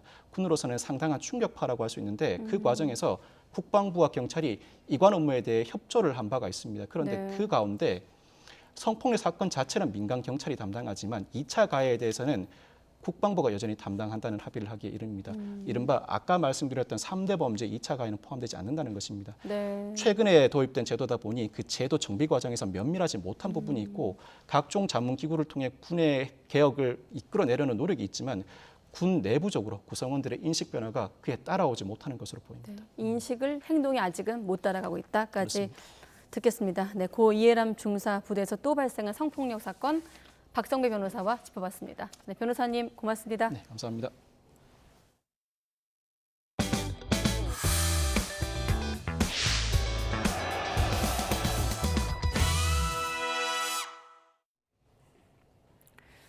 네, 낸시 펠로시 미국 하원 의장이 타이완을 방문해 차이잉원 총통과 만났습니다. 타이완의 민주주의를 지키려는 미국의 약속은 철통 같다면서 중국의 위협을 견제했습니다. 중국은 펠로시가 떠난 뒤인 내일 정오부터 타이완을 포위하는 군사 행동을 예고했습니다. 베이징 연결해서 자세한 이야기 들어보겠습니다. 강정규 특파원.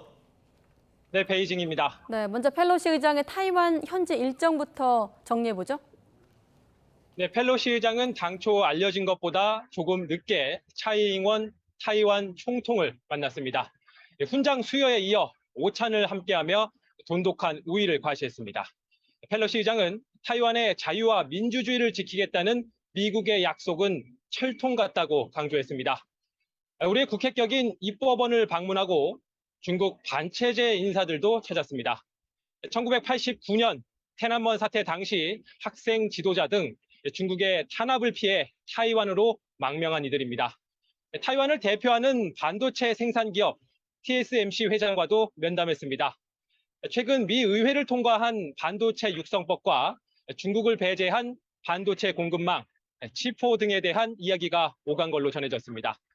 중국으로선 펠로시의 타이완 방문 자체가 불편한데 일정 하나하나가 속을 긁어놓는 모양새입니다. 네, 중국 이에 대해서 지금 거세게 반발하고 있지 않습니까? 네, 중국은 그야말로 온몸으로 반발하고 있습니다. 어젯밤 주중 미국 대사를 초치해 극도로 악랄한 행위라고 비난하며 맞대응을 예고했고요. 중국 외교부 성명에 이어 왕이 외교부장도 오늘 비난 담화를 냈습니다. 불장난하다가 타 죽는다거나 머리가 깨져 피가 흐를 것이라는 등의 강경 언사를 내뱉었습니다. 경제 보복 조치도 잇따르고 있습니다. 타이완의 천연 모래 수출을 중단하는가 하면 타이완산 감귤과 냉동 어류의 수입을 금지했습니다. 중국 최대 배터리 업체가 미국 투자를 보류했다는 소식도 들어왔습니다. 또 타이완 민주화 기금 등 두 곳을 위법 단체로 규정하고 여기에 기부하는 기업이나 조직, 개인을 처벌하겠다고 발표하기도 했습니다. 네, 강 기자, 이 무력 시위도 주요 반격 수단 가운데 하나일 텐데 중국군이 이 펠로시 의장이 타이완을 떠나고 나서 군사훈련을 예고한 이유가 뭡니까? 네, 중국군이 공개한 지도 한 장 보시죠. 타이완 주변 해역 6곳에서 연합 군사훈련을 실시한다며 민간의 항행을 금지시켰습니다. 타이완 해역에 대한 준봉쇄라는 말이 나올 정도인데요. 이런 작전이 개시되는 시간 내일 낮 12시부터입니다. 조금 의아하게도 펠로시 의장이 타이완을 떠난 뒤죠. 단순 무력 시위라면 펠로시 의장이 타이완에 머무는 동안 움직여야겠지만 그 이후라는 건 군사행동 그 자체에 방점이 찍혔다고 볼 수 있습니다. 만일 훈련 중에 타이완과 우발적 충돌이 발생할 경우 미군의 개입을 최소화할 수 있기 때문입니다. 이번 훈련이 실제 군사행동으로 이어질 수 있는 위험성이 내포된 대목이라고 볼 수 있겠습니다.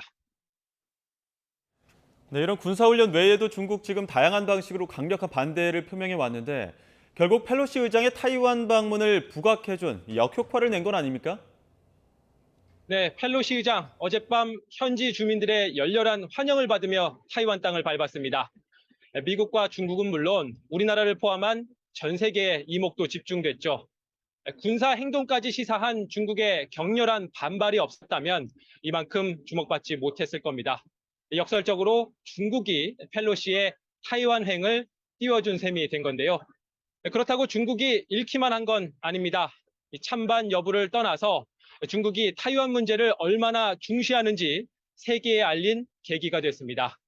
또 하나의 중국 원칙과 관련해 미국의 외교적 부채를 떠안기려는 의도도 엿보입니다. 백악관도 이 점을 의식한 듯 펠로시의 타이완 방문이 중국의 주권을 침해한 건 아니라고 선을 그었습니다. 지금까지 베이징에서 전해드렸습니다. 네, 펠로시 의장의 방문으로 타이완을 둘러싼 미중 간의 갈등이 고조되고 있는데요.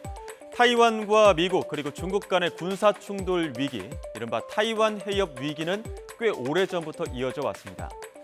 일단 중국과 타이완의 관계를 잠깐 짚고 넘어가자면 1949년 중국 본토에서 국민당, 공산당 간의 내전에서 패한 국민당 정부가 타이완 타이베이로 정부를 이전하는데요.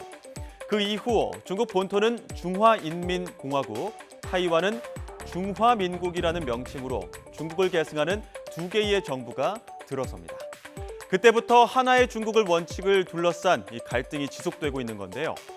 1차 타이완 해협 위기는 미국이 타이완에 파견했던 함대를 철수시키면서 시작됩니다. 힘의 공백이 발생하자 중국은 미국과 타이완의 방위조약 체결 논의에 반발해 타이완 도서 지역에 포격을 가했습니다. 이 과정에서 미국 군사 고문이 사망하고 미 합참에서는 핵무기 사용까지 거론되는 등 위기가 고조됐지만 미국과 중국이 서로 명분을 챙기고 한 발 물러나면서 1차 위기는 종결됩니다. 하지만 얼마 지나지 않아 2차 타이완 해협 위기가 찾아옵니다. 레바논 내종 등 서구권 이목이 중동에 집중되자 중국은 다시 타이완 도서 지역에 포격을 가합니다. 타이완도 가만히 있지 않고 응수하는데요. 하루에만 7만여 발의 포탄이 오고 갈 정도로 격렬한 포격전이 이어졌지만 다시 한번 미중 간에 서로 타협점을 찾으면서 2차 타이완 해협 위기도 종결됩니다. 하지만 1995년 당시 타이완 총통의 미국 방문으로 3차 타이완 해협 위기가 다시 촉발됩니다. 당시 타이완 총통은 모교인 코넬대 동창회에 참가해 도발적인 연설로 일관했고 이에 대해 중국은 경고 의미로 타이완 해협에서 미사일 발사를 동반한 군사훈련을 진행합니다. 미국도 항모전단 2대를 파견하는 등 상당한 군사력을 동원하면서 다시 갈등이 최고조에 치닫지만 외교 라인을 통해 타협안을 내놓으면서 다시 잠잠해졌죠. 그리고 30년 가까이 지나 다시 한번 위기감이 감도는 타이완 해협. 과거와 달리 중국의 체급과 위상이 달라졌다는 평가 속에 또 한 번 4차 타이완 해협 위기로 확산할지 이목이 집중되고 있습니다. 네, 그런가 하면 펠로시 미국 하원 의장의 타이완 방문과 관련해 북한도 이례적으로 신속하게 반응을 내놨습니다. 국가 주권을 지키려는 중국의 입장을 전적으로 지지한다고 밝힌 건데 우리 정부는 미중 갈등의 파장을 예의주시하는 분위기입니다. 이어서 홍주혜 기자입니다. 낸시 펠로시 미국 하원 의장이 타이완에 도착한 건 우리 시각으로 2일 자정이 거의 다 돼섭니다. 그로부터 6시간이 조금 넘어 북한 외무성이 펠로시 의장의 타이완 방문에 대한 입장을 내놨습니다. 조선중앙통신 기자의 질문에 답하는 형식으로 타이완은 중국의 불가분리의 한 부분이며 타이완 문제는 중국의 내정에 속하는 문제라고 규정했습니다. 그러면서 내정에 노골적으로 간섭하고 영토 완정을 파괴하려는 외부 세력들의 행위에 대응 조치를 취하는 건 주권 국가의 응당한 권리라고 주장했습니다. 이어 타이완 문제에 대한 외부 세력, 즉 미국의 간섭 행위를 규탄 배격하며 국가 주권과 영토 완정을 수호하려는 중국 정부의 입장을 전적으로 지지한다고 강조했습니다. 진행 중인 다른 나라의 현안에 대해 북한이 이렇게 재빨리 공식 견해를 밝힌 건 이례적입니다. 타이완 해협을 둘러싸고 미중 갈등의 수위가 최고조로 치솟은 가운데 대놓고 중국 편을 들면서 북중 공조를 과시하려는 것으로 풀이됩니다. 북한은 중국과의 관계를 보다 긴밀함으로써 자신의 생존을 보장할 수 있다고 보고 중국의 입장 편을 들어줌으로써 중국으로부터 이후 북한에게 필요한 지원을 얻어내고자 하는 그런 의도가 작용을 하고 있다고 볼 수 있습니다. 우리 정부는 일단 원칙적 대응만 하면서 펠로시 의장의 타이완 방문이 가져올 파장을 예의주시하는 모습입니다. 대통령실 관계자는 정부는 대화와 협력을 통한 영내 평화와 안정이 필요하다는 기조 아래 당사국들과 재반 현안에 관해 긴밀한 소통을 유지하겠다는 입장이라고 밝혔습니다. YTN 홍주혜입니다. 네, 아시아 순방 중인 낸시 펠로시 미국 하원 의장 오늘 저녁에 우리나라에 올 예정인데요. 윤석열 대통령과는 방한 기간에 만나지 않기로 최종 확정이 됐습니다. 대통령실 관계자는 오늘 브리핑에서 애초 펠로시 의장 방한 일정이 대통령 휴가 기간과 겹쳤기 때문에 예방 일정은 따로 잡지 않았다면서 국가안보실 관계자 등과도 만나지 않는다고 말했습니다. 한때 윤 대통령과 펠로시 의장이 막판 만남을 조율하고 있다고 앞서 저희가 속보로도 전해드렸습니다마는 대통령실은 미국 측과 서로 의견이나 일정을 주고받은 것이 없다면서 예방하지 않는다고 재확인했습니다. 이어 낸시 펠로시 미국 하원 의장은 내일 아시아 순방 마지막 국가인 일본을 방문합니다. 니혼 게이자이 신문 등 일본 언론들은 펠로시 미 하원 의장이 내일 일본을 방문해 기시다 총리와 회담하는 것을 조율하고 있다고 보도했습니다. 이와 관련해 민영방송 네트워크 FNN은 펠로시 의장이 오는 5일 도쿄 총리관저에서 기시다 총리와 조찬을 하며 의견을 교환하는 방향으로 일정을 조정 중이라고 전했습니다. 네, 우크라이나군 전쟁포로 53명이 사망을 하고 130명 이상이 부상한 포로 수용소 폭격 사건의 파문이 확산하고 있습니다. 우크라이나는 내부에서 폭탄을 터뜨린 러시아의 자작극으로 보고 있는데요. 국제적십자사와 유엔이 조사 준비를 마쳤습니다. 보도에 이상순 기자입니다. 우크라이나의 수도 키이우의 한 광장. 푸틴 러시아 대통령에게 살해당한 우크라이나인의 숫자와 함께 이들의 이름이 적힌 우크라이나 국기가 바람에 펄럭입니다. 현지 시간 지난달 29일 분리주의 세력이 점령한 올레니우카의 수용소에서 사망한 아조우 제철소 투사 등 우크라이나군 포로들의 이름도 있습니다. 우크라이나는 러시아가 이들을 공개 처형해놓고 폭격으로 위장한 것으로 보고 있습니다. За аналізом відео, до якого у нас є доступ, фотофіксації, ми, по-перше, абсолютно стверджуємо, що це був підрив всередині. 우크라이나는 러시아 측에 이미 공동조사를 요구했습니다. 하지만 러시아는 답변 대신 이번에 숨진 아조우 제철소 투사 등을 테러리스트로 규정했습니다. Административный исковое заявление Генерального прокурора Российской Федерации удовлетворить, признать украинское организированное националистическое объединение «Азов». 희생자 유족들은 강력히 반발했습니다. 국제적십자사와 유엔에 진상조사를 요청했습니다. Они не террористы. Они защищались, и они мужественно стояли, оборонялись, они показали всю свою мощь, всю свою силу, они вышли за грани невозможного, и я не считаю их террористами, я считаю их героями. Какие они могут быть террористы? 이에 대해 국제적십자사와 유엔은 조사에 착수할 준비를 마쳤다고 밝혔습니다. 국제적십자사는 수용소 측에 포로들의 접견 권한을 요청했지만 포격 당시 올레니우카 수용소에 있던 이들 모두를 방문할 권한은 아직 승인받지 못했다고 전했습니다. 유엔 역시 당사국들의 정식 동의를 기다리고 있다면서 전문가를 보내는 등 국제적십자사를 전폭 지원할 계획이라고 밝혔습니다.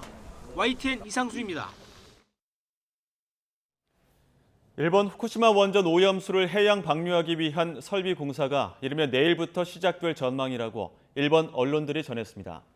NHK 등은 관련 설비 공사를 후쿠시마현 등 해당 지자체들이 양해했다며 원전 운영사인 도쿄전력은 이르면 내일부터 오염수를 해양 방류하기 위한 해저 터널 등의 공사를 본격적으로 시작할 것으로 보인다고 보도했습니다.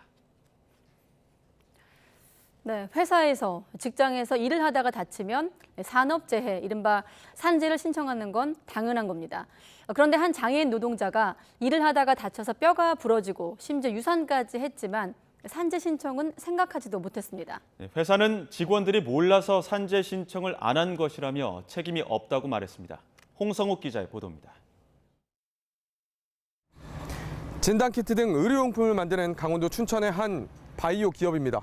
생명 존중과 상호 존중의 가치 실현을 기업의 사명으로 삼고 있는데요. 하지만 억울한 일을 당했다며 YTN을 찾아온 직원들의 말은 달랐습니다. 과연 무슨 일이 있었던 걸까요? 52살 김모 씨, 지난 2016년 장애인 의무 고용으로 해당 기업에 채용됐습니다. 생산관리실 회계 업무를 맡았는데 문제는 업무 환경이었습니다. 사고로 왼쪽 다리가 불편한 지체 장애인인 김 씨가 다니기에 너무 가파른 계단과 통로. 2018년 서류를 옮기던 중 계단에서 넘어졌고 꼬리뼈 골절에 뱃속 아이까지 잃었습니다. 하지만 산재 처리는 생각지도 못했습니다. 사고 2달 전 회사에서 다친 다른 직원을 병원에 이송하며 김 씨가 상사로부터 받은 문자. 산재 처리되면 일이 복잡해진다며 병원에는 일하다 다쳤다고 말하지 말라는 겁니다. 당시 문자를 보낸 상사는 3일 이상의 요양이 필요한 부상이 아니라 산재 처리하지 않았다고 해명했습니다. 하지만 김 씨가 기억하는 건 다릅니다. 그분은 찢어지는 사고여가지고 그게 한 5바늘인가 6바늘인가 꿰맸어요. 그러니까 봉합수 실수를 한 거죠. 3개월 더 쉬었던 것 같아요. 그래서 이런 사내 분위기 탓에 김 씨는 자신이 다쳤을 때도 산재 처리를 하지 못했다고 토로했습니다. 산재 은폐시키게끔 이렇게 지시를 했던 부분이 있기 때문에 저만 이렇게 산재를 신청한다라는 거는 있을 수도 없는 일이고 감히 생각도 엄두도 못 낼 일들이었죠. 병원비는 지원받았지만 회사에서 다쳤다는 기록은 남지 않은 겁니다. 김 씨는 지난 2020년 또 다른 직원 역시 손가락 신경을 잃는 사고를 당했지만 산재 신청을 하지 않고 결국 회사를 떠났다고 말했습니다. 손 관련돼서 의료보험 처리로 해서 내 보험으로 하라는 얘기가 있었어요. 근데 그렇게 하게 되면 산재를 안 되고 내 질병으로 빠진단 말이에요. 왜 그렇게 해야 되냐 얘기하니까 돈 안 들어요 이렇게만 얘기해버리니까 되게 웃긴 거죠. 산재 신청이 되지 않는 이유를 묻자 회사는 직원들이 몰라서 그런 것이라고 답합니다. 산재가 왜 그 전까지 몰랐던 거예요. 사람들은 산재하면 인사적인 부담이 있다든가 이런 게 몰라서 못하고 있어요. 하지만 해당 사건을 들여다본 노무사 생각은 다릅니다.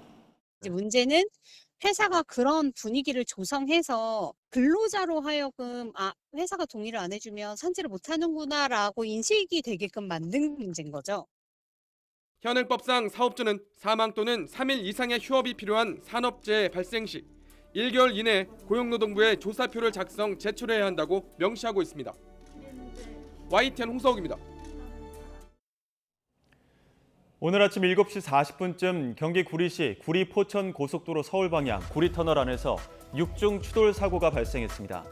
이 사고로 7명이 다쳐 병원으로 옮겨졌고 사고 수습을 위해 일부 차로가 통제되면서 3시간 넘게 교통 정체가 빚어지기도 했습니다. 오늘 0시쯤엔 대구광역시 북구 동대구 시장에 있는 1층짜리 마트에서 불이 나기도 했습니다. 이 불로 다친 사람은 없지만 불은 마트 1,300여 제곱미터와 내부 물품을 대부분 태우고 4시간 반 만에 완전히 꺼졌습니다. 오늘 새벽 4시 반쯤 충남 논산시 부정면에 있는 한 창고 앞 봉터에 세워진 승용차에 불이 났습니다. 20대 남성 A씨가 얼굴과 팔 등에 2도 화상을 입어 병원으로 옮겨졌고 승용차가 완전히 불에 타 소방서 추산 800만 원어치 재산 피해가 났습니다. 경찰은 A씨가 빌려서 타고 다니던 승용차에 스스로 불을 지른 것으로 보고 있습니다. 네, 어제 오후 4시쯤엔 전북 장수군 장수읍에서 제초 작업을 하던 60대 A씨가 계곡으로 추락했습니다. A씨는 자택 주변에서 제초 작업을 하다가 5m 아래 계곡으로 떨어져 숨졌으며 경찰이 정확한 사고 원인을 파악하고 있습니다. 전북 정읍에서 부부를 흉기로 찌르고 달아난 50대 남성이 경찰 검거 직전에 자해했습니다. 50대 남성 이모 씨는 오늘 낮 1시 반쯤 대전 인근 고속도로에서 차량 추격전 끝에 붙잡혔습니다. 이 씨는 앞서 오늘 오전 11시 50분쯤 정읍시 연지동 한 은행 인근에서 40살 A씨 부부를 흉기로 찌르고 달아난 혐의로 피해자들은 목과 가슴 등을 크게 다쳤습니다. 네, 이번엔 땅 꺼짐 사고. 강원도 양양 낙산해수욕장 인근에서 땅이 꺼지면서 편의점 건물 일부가 무너져 내렸습니다. 바로 옆 신축공사 영향으로 추정되는데 다행히 인명피해는 없었지만 주민들은 불안감을 감추지 못하고 있습니다. 송세혁 기자가 취재했습니다. 상품을 정리하던 편의점 직원이 큰 진동 소리에 놀라 건물을 빠져나갑니다. 그리고 10초가 채 되기도 전에 천정이 무너져 내리고 냉장고와 진열대 상품들은 땅속으로 빨려 들어갑니다. 오전 6시 40분쯤 강원도 양양 낙산해수욕장 인근에서 가로 12m, 세로 8m, 깊이 7m로 추정되는 땅 꺼짐이 발생했습니다. 이 사고로 편의점 건물 일부가 무너졌고 모텔 투숙객과 상인 등 90여 명이 긴급 대피했습니다. 큰 소리가 너무 크게 들려갖고 나와보니까 한 5초 뒤에 갑자기 땅이 내려앉으면서 저희 저 끝쪽 부분이 저렇게 다 내려앉고 땅 꺼짐이 추가로 발생할 수 있는 만큼 주변 상가와 모텔은 출입이 통제됐습니다. 무너진 편의점 옆에서는 1년 전부터 지하 6층, 지상 20층짜리 숙박시설 신축 공사가 진행되고 있습니다. 최근에는 깊이 20m 지하 땅 파기 공사가 마무리됐습니다. 주민들은 지난해 말부터 공사장 주변에서 땅 꺼짐과 건물 균열이 10여 차례나 발생했다며 신축 공사를 원인으로 지목합니다. 지금 한참 피크인데 이게 성수기에 이게 뭐 하는 짓인지 그것도 잘 모르겠고 정말 가슴이 아픕니다. 계속된 민원에 시공사 측은 지난 2월부터 석 달 동안 공사를 중단한 채 땅속 지하수를 막는 보강 작업을 했지만 또다시 땅 꺼짐이 발생한 겁니다. 나올 거잖아요. 그 나오는 대로 대책 세워가지고 조치를 할 거잖아요. 국토교통부와 양양구는 사고 원인을 조사하는 한편 시공사 측에 주변 건물 안전 진단과 지하 탐사를 지시하기로 했습니다. YTN 송세혁입니다. 네, 보령 해저 터널 도로가 결로 현상으로 인해서 비가 온 것처럼 젖는다는 내용 YTN이 얼마 전에 보도해드렸는데 인천 북항 해저 터널에서도 비슷한 문제가 발생하고 있는 것으로 확인됐습니다. 이번에는 터널 포장 도로로 바닷물이 새어 들어온 것으로 확인돼 불안감은 더욱 클 수밖에 없는데요. 취재 기자와 더 자세한 이야기 나눠보겠습니다. 김혜린 기자 나와 있습니다. 어서 오십시오. 네, 안녕하세요. 자, 김혜린 기자. 보령 해저 터널에 이어서 북항 해저 터널까지 문제가 불거진 건데 바로 화면부터 보죠. 네. 네네. 어떤 상황입니까?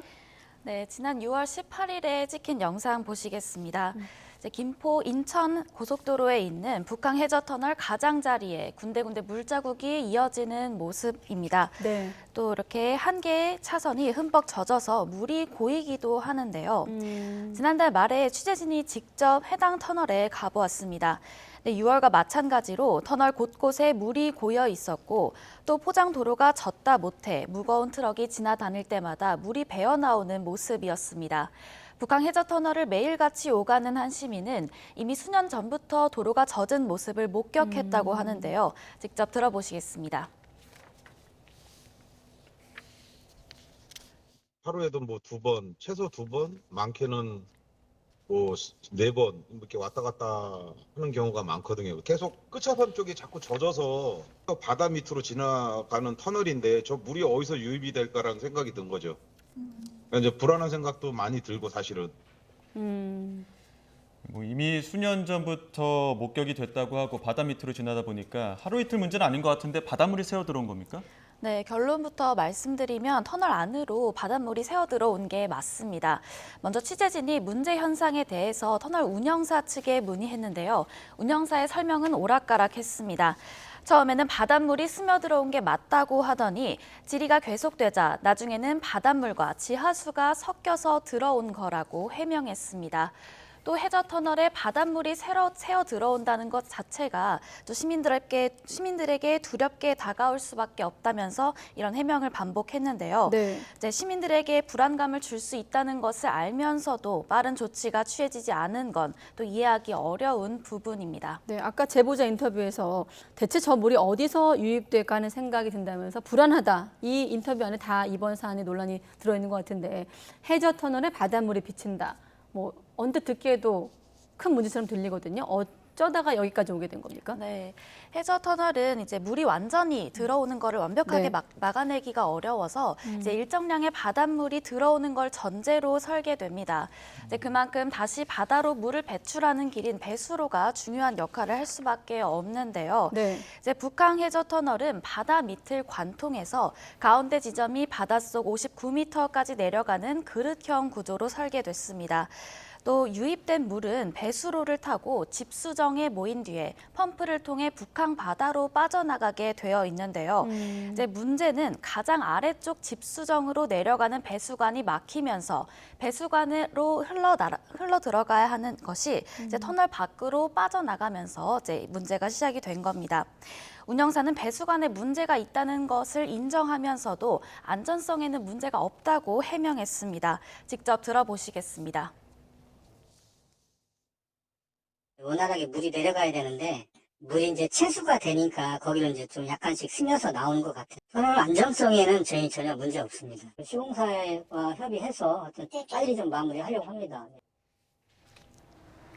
네, 하지만 전문가들은 도로가 젖을 정도로 물이 새어 들어오는 것 자체로도 차 사고를 유발하는 등 안전 문제를 불러올 수 있다고 경고했습니다. 네. 또 상당량의 해수가 유입될 경우에 대형 참사로 이어질 수 있는 만큼 해수 유입 억제와 처리가 중요하다고 설명했습니다. 당장은 문제가 없다고 치부할 일은 아닌 것 같은데 조치가 제대로 이루어지지 않은 이유는 뭡니까? 네, 터널 운영사는 배수로가 이제 막힌 것 같다면서도 정확히 어느 부분이 문제인지 파악하지 못하고 있었습니다. 이제 도로 아래로 난 배수관은 점검을 못하도록 설계돼 있다는 황당한 이유를 들었는데요. 네. 배수로가 막힐 수 있는데도 점검이나 관리하는 것 자체가 어렵다는 건 상식적으로 이해할 수 없는 부분입니다. 또 전문가 설명 직접 들어보시겠습니다. 점검이 안 되는 게 아니라 점검을 불편하게 만든 설계. 그거는 처음 설계 계획하고 설계 심의할 때부터 뭔가 잘못됐죠. 요즘 로봇 같은 것을 투입해 놓으면은 위치를 정확히 알 수가 있고 어떤 물질이 막혀 있는지를 알 수가 있습니다. 불편하게 만든 설계라고 하셨네요. 네, 교수님이. 맞습니다. 네. 또 게다가 저희가 인터뷰한 제보자는 이미 지난해 터널 운영사 측에 도로가 젖는다는 민원을 넣었다고 합니다. 조치하겠다는 답변이 돌아왔지만 문제 상황은 그대로였다는데요. 직접 들어보시겠습니다. 제대로 뭐 차선을 막고 물이 안 새게 공사를 했다라고 하면 저 증상이 없어야 되는데 좀 몇 년째 너무 안일하게 대처를 한다는 생각이 드는 거죠. 네, 운영사는 현재 시공사에 하자 보수를 요청하고 또 배수관이 막히는 원인을 찾기 전까지는 배수관을 새로 교체하는 작업을 진행할 예정이라고 밝혔습니다. 네, 어두운 터널에 젖은 도로. 자칫 사고로 이어질 뻔한 상황이기 때문에 우리가 들여다보고 있는 거 아니겠습니까? 자, 그런데 이 북항 해저터널 예전에도 도로가 침수되는 등 문제가 좀 있었던 곳이죠? 네. 인천 북항해저터널은 지난 2017년에 개통했습니다. 하지만 개통 넉 달 만에 터널이 집중호우로 침수되면서 차량 통행이 일주일 동안 전면 제한됐는데요. 네. 조사 결과 공사 과정에서 설계 적정성에 대한 검토가 미흡해 배수 체계에 문제가 있었던 것으로 파악됐습니다. 국토교통부는 당시 운영사에 과태료 처분을 내렸습니다. 하지만 이후에도 스프링클러 오작동으로 도로 100m 길이가 온통 빙판길이 되는 등 사고가 끊이질 않았던 곳입니다. 예, 저희가 얼마 전에 뭐 보령 해저터널 물에 젖는다는 소식도 전해드렸고 네. 이번 소식도 전해드렸는데 이렇게 해저터널 관련된 문제가 끊이질 않다 보면 시청자들 입장에서 또 그 터널 이용하는 분들 입장에서 불안할 수밖에 없겠어요. 네, 맞습니다. 자, 앞서 저희 YTN은 충남 보령 해저터널 도로가 물에 젖는 현상을 연속 보도했습니다. 당시 해당 터널의 물 젖음 현상은 배수관 온도가 낮아서 생기는 결로 때문인 것으로 드러났는데요. 국토교통부는 문제 제기가 이어지자 뒤늦게 설계 단계부터 결로를 예방할 수 있도록 관련 기준을 마련하겠다고 밝혔습니다. 하지만 이번 인천 북항해저터널의 경우엔 결로가 아닌 배수관 막힘이 바닷물 누수의 원인으로 이어졌고요. 또 그 원인이 된 배수관은 점검조차 어려웠다는 사실이 드러난 겁니다. 이제 정밀 점검을 거치고도 지금까지 이러한 문제가 드러나지 않고 방치돼 왔던 만큼 해저터널 설계와 점검 기준에 대한 정비가 필요할 것으로 보입니다. 네, 하루에도 이곳을 몇 번씩 왔다 갔다 한다는 제보자의 목소리, 그리고 점검을 불편하게 만든 설계와 관련된 전문가의 목소리까지 좀 들어봐야 되겠습니다. 자, 김혜린 기자였습니다. 수고했습니다.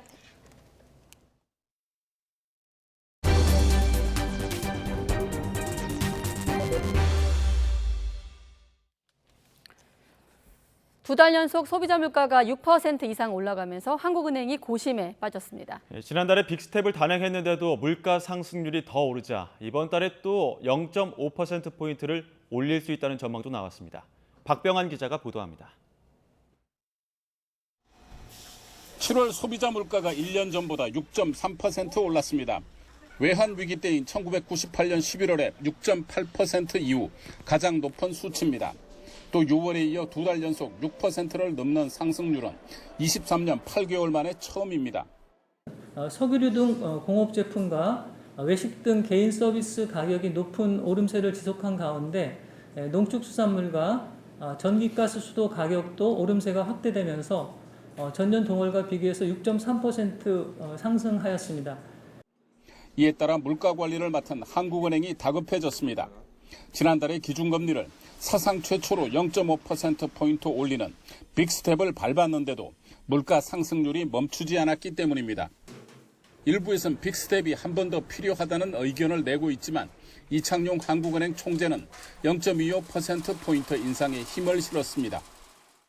현재로는 물가와 성장 흐름이 7월 저희들이 했던 기존의 전망 경로를 크게 벗어나지 않는다면 기준금리를 25bp씩 점진적으로 인상하는 것이 적절하다고 판단하고 있습니다. 하지만 이 총재는 물가가 예상했던 기조에서 벗어나면 데이터를 보고 금리 인상의 폭과 크기를 결정하겠다며 빅스텝 가능성을 배제할 수는 없다고 여지를 남겼습니다. 전문가들은 주요 변수로 전 세계적인 코로나19 재확산 우려와 우크라이나 전쟁, 국제 유가를 꼽고 있습니다. 한국은행은 오는 25일 금융통화위원회를 열어 기준금리 인상을 결정합니다.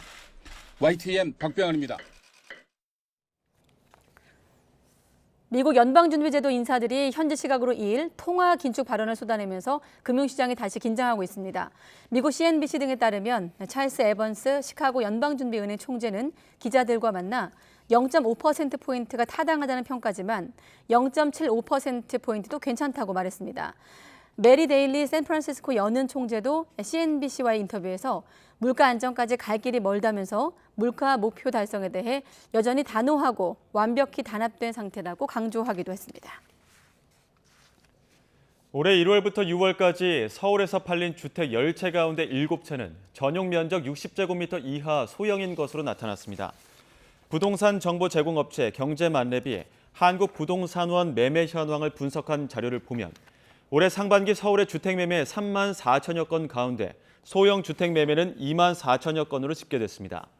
서울 전체 주택 매매에서 소형이 차지하는 비중은 70.6%로 한국부동산원이 관련 통계 집계를 시작한 지난 2006년 이후 상반기 기준으로는 가장 높습니다. 네, 전국의 광역단체장 또 서울 경기 지역의 기초단체장의 평균 부동산 재산이 23억 1천만 원으로 국민 평균 부동산 재산의 6배가 넘는다는 시민단체 분석이 나왔습니다. 단체는 국민이 집값 폭등으로 고통받는 동안 자치단체장들은 부동산 돈벌이에 골몰한 건 아닌지 의심스럽다며 이해 충돌 여부를 철저히 검증해야 한다고 지적했습니다. 직접 들어보시죠. 예, 부동산을 소유한, 보유한, 과다 보유한 공직자는 중산층, 서민, 농민을 위한 부동산 정책이 아닌 부동산을 보유한, 부동산 보유자를 위한 지역개발 정책을 추진할 수 있다. 그래서 이러한 악순환이 계속된다고 하면은 우리 사회는 이 소득 불평등과 자산 불평등이 심화된 대부분이 단체장이면서 임대 사업을 하는 이런 경향이 좀 있기 때문에 사실은 본연의 업무에 집중하기 어려울 거다 이런 판단이 들고 이게 단체장인지 부동산 사업자인지 의심스러울 지경입니다. 사실. 네, 베트남의 경제 수도 호찌민에선 서울의 뷰티, 패션, K-팝을 내세운 서울 관광 홍보 행사가 열리고 있습니다. 오세훈 시장이 한복을 입고 미니 패션쇼에 깜짝 등장해 서울 관광 세일즈를 벌였습니다. 김종균 기자의 보도입니다. 호찌민의 저녁 공연장이 K-팝 댄스로 후끈 달아올랐습니다. 스트릿 우먼 파이터로 유명한 댄스 크루 훅의 무대가 펼쳐지자 천여 명의 관객이 함성을 내질렀습니다. 서울의 스트리트 패션부터 한복까지 K-패션을 한눈에 볼 수 있는 미니 패션쇼도 펼쳐졌습니다. 마지막 피날레 무대에 오세훈 서울시장이 한복을 입고 깜짝 등장했습니다.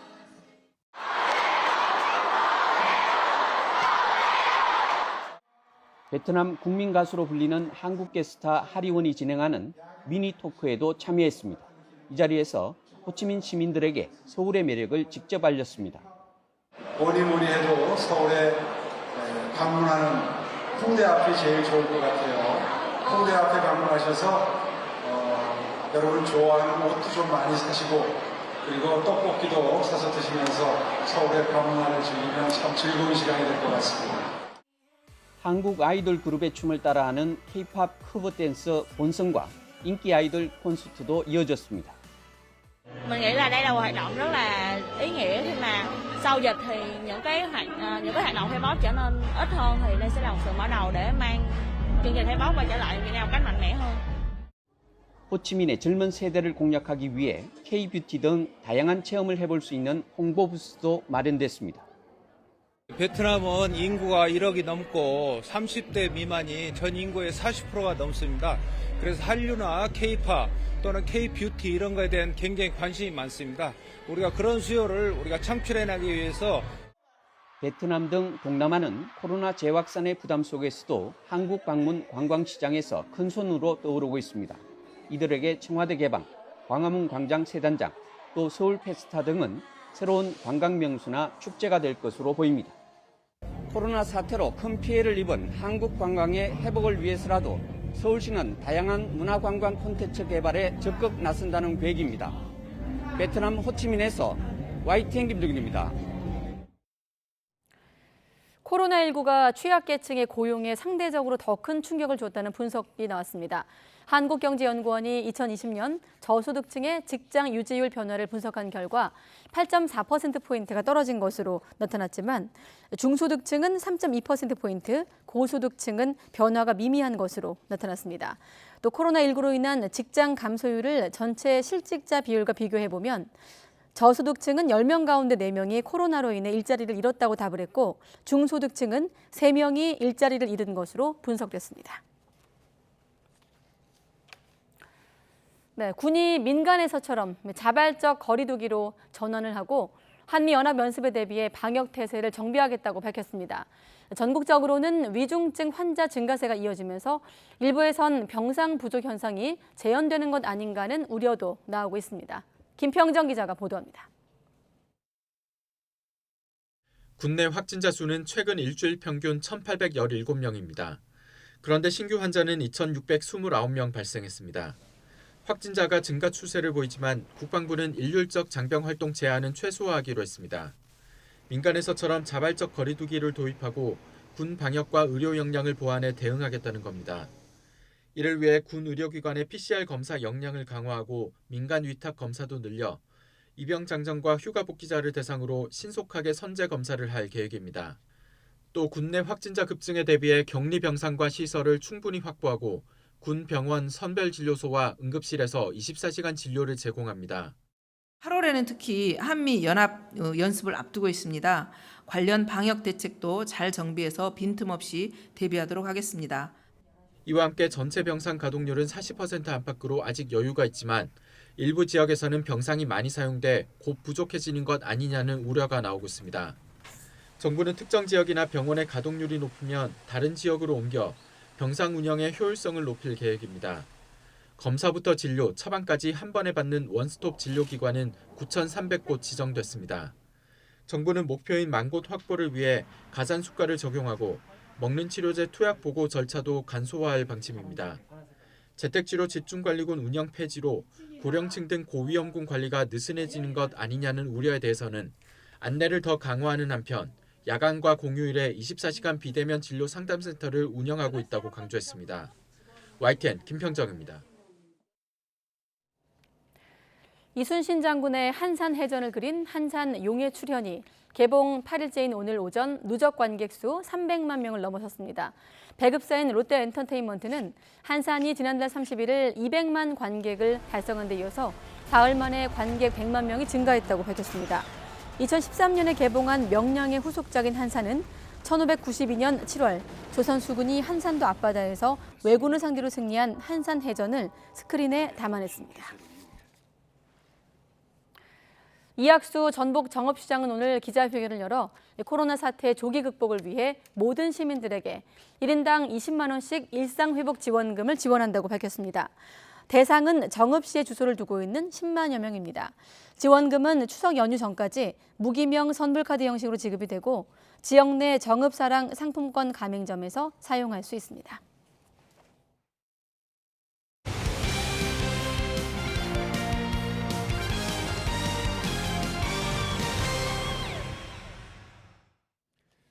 세계 육상 선수권 남자 높이뛰기 은메달을 따낸 우상혁이 다이아몬드 리그에서 최강 바심구와 다시 한번 대결합니다. 부담을 덜어낸 만큼 더 재밌게 경기를 즐길 것이라고 밝혔습니다. 김동민 기자가 보도합니다. 우상혁이 세계선수권대회 금메달리스트 바심과 오는 11일 모나코에서 열리는 다이아몬드 리그에서 다시 만납니다. 올 시즌 우상혁의 실외 기록 2m 35는 바심의 2m 37에 이어 두 번째로 좋은 기록입니다. 이번 다이아몬드 리그에서도 이 파전이 예상되는 이유입니다. 우상혁은 남은 두 차례 대회에서 랭킹 포인트를 쌓으면 오는 9월 파이널 대회 출전도 유력해집니다. 다이아몬드 리그 파이널에는 상위 랭킹 6명만 출전하는데 한 번 나가 우승한 우상혁의 현재 랭킹 포인트는 6위입니다. 평생 TV로만 보고 유튜브로만 보던 경기였거든요, 사실. 근데 제가 이제 뛸 수 있다는 거에 너무 항상 행복한 마음이 있어요. 우상혁은 육상연맹으로부터 세계선수권 은메달 포상금 5천만 원을 받았습니다. 이제 내년 부다페스트 세계선수권과 광저우 아시안게임, 그리고 2024년 파리올림픽이 기다립니다. 우상혁은 세계선수권 은메달로 큰 부담은 던 만큼 바심을 이긴다는 생각보다는 자신의 경기에 더 집중하겠다고 밝혔습니다. 지금 이긴다고 해서 파리올림픽이 최종 목표이지만 거기서 또 이긴다는 보장도 없고, 그래서 제가 뭐 이기려고 하는 마음은 솔직히 없어요. 제가 저만 생각하기도 바쁜데 그 친구들까지 생각하면 제 플레이도 안 나올 뿐더러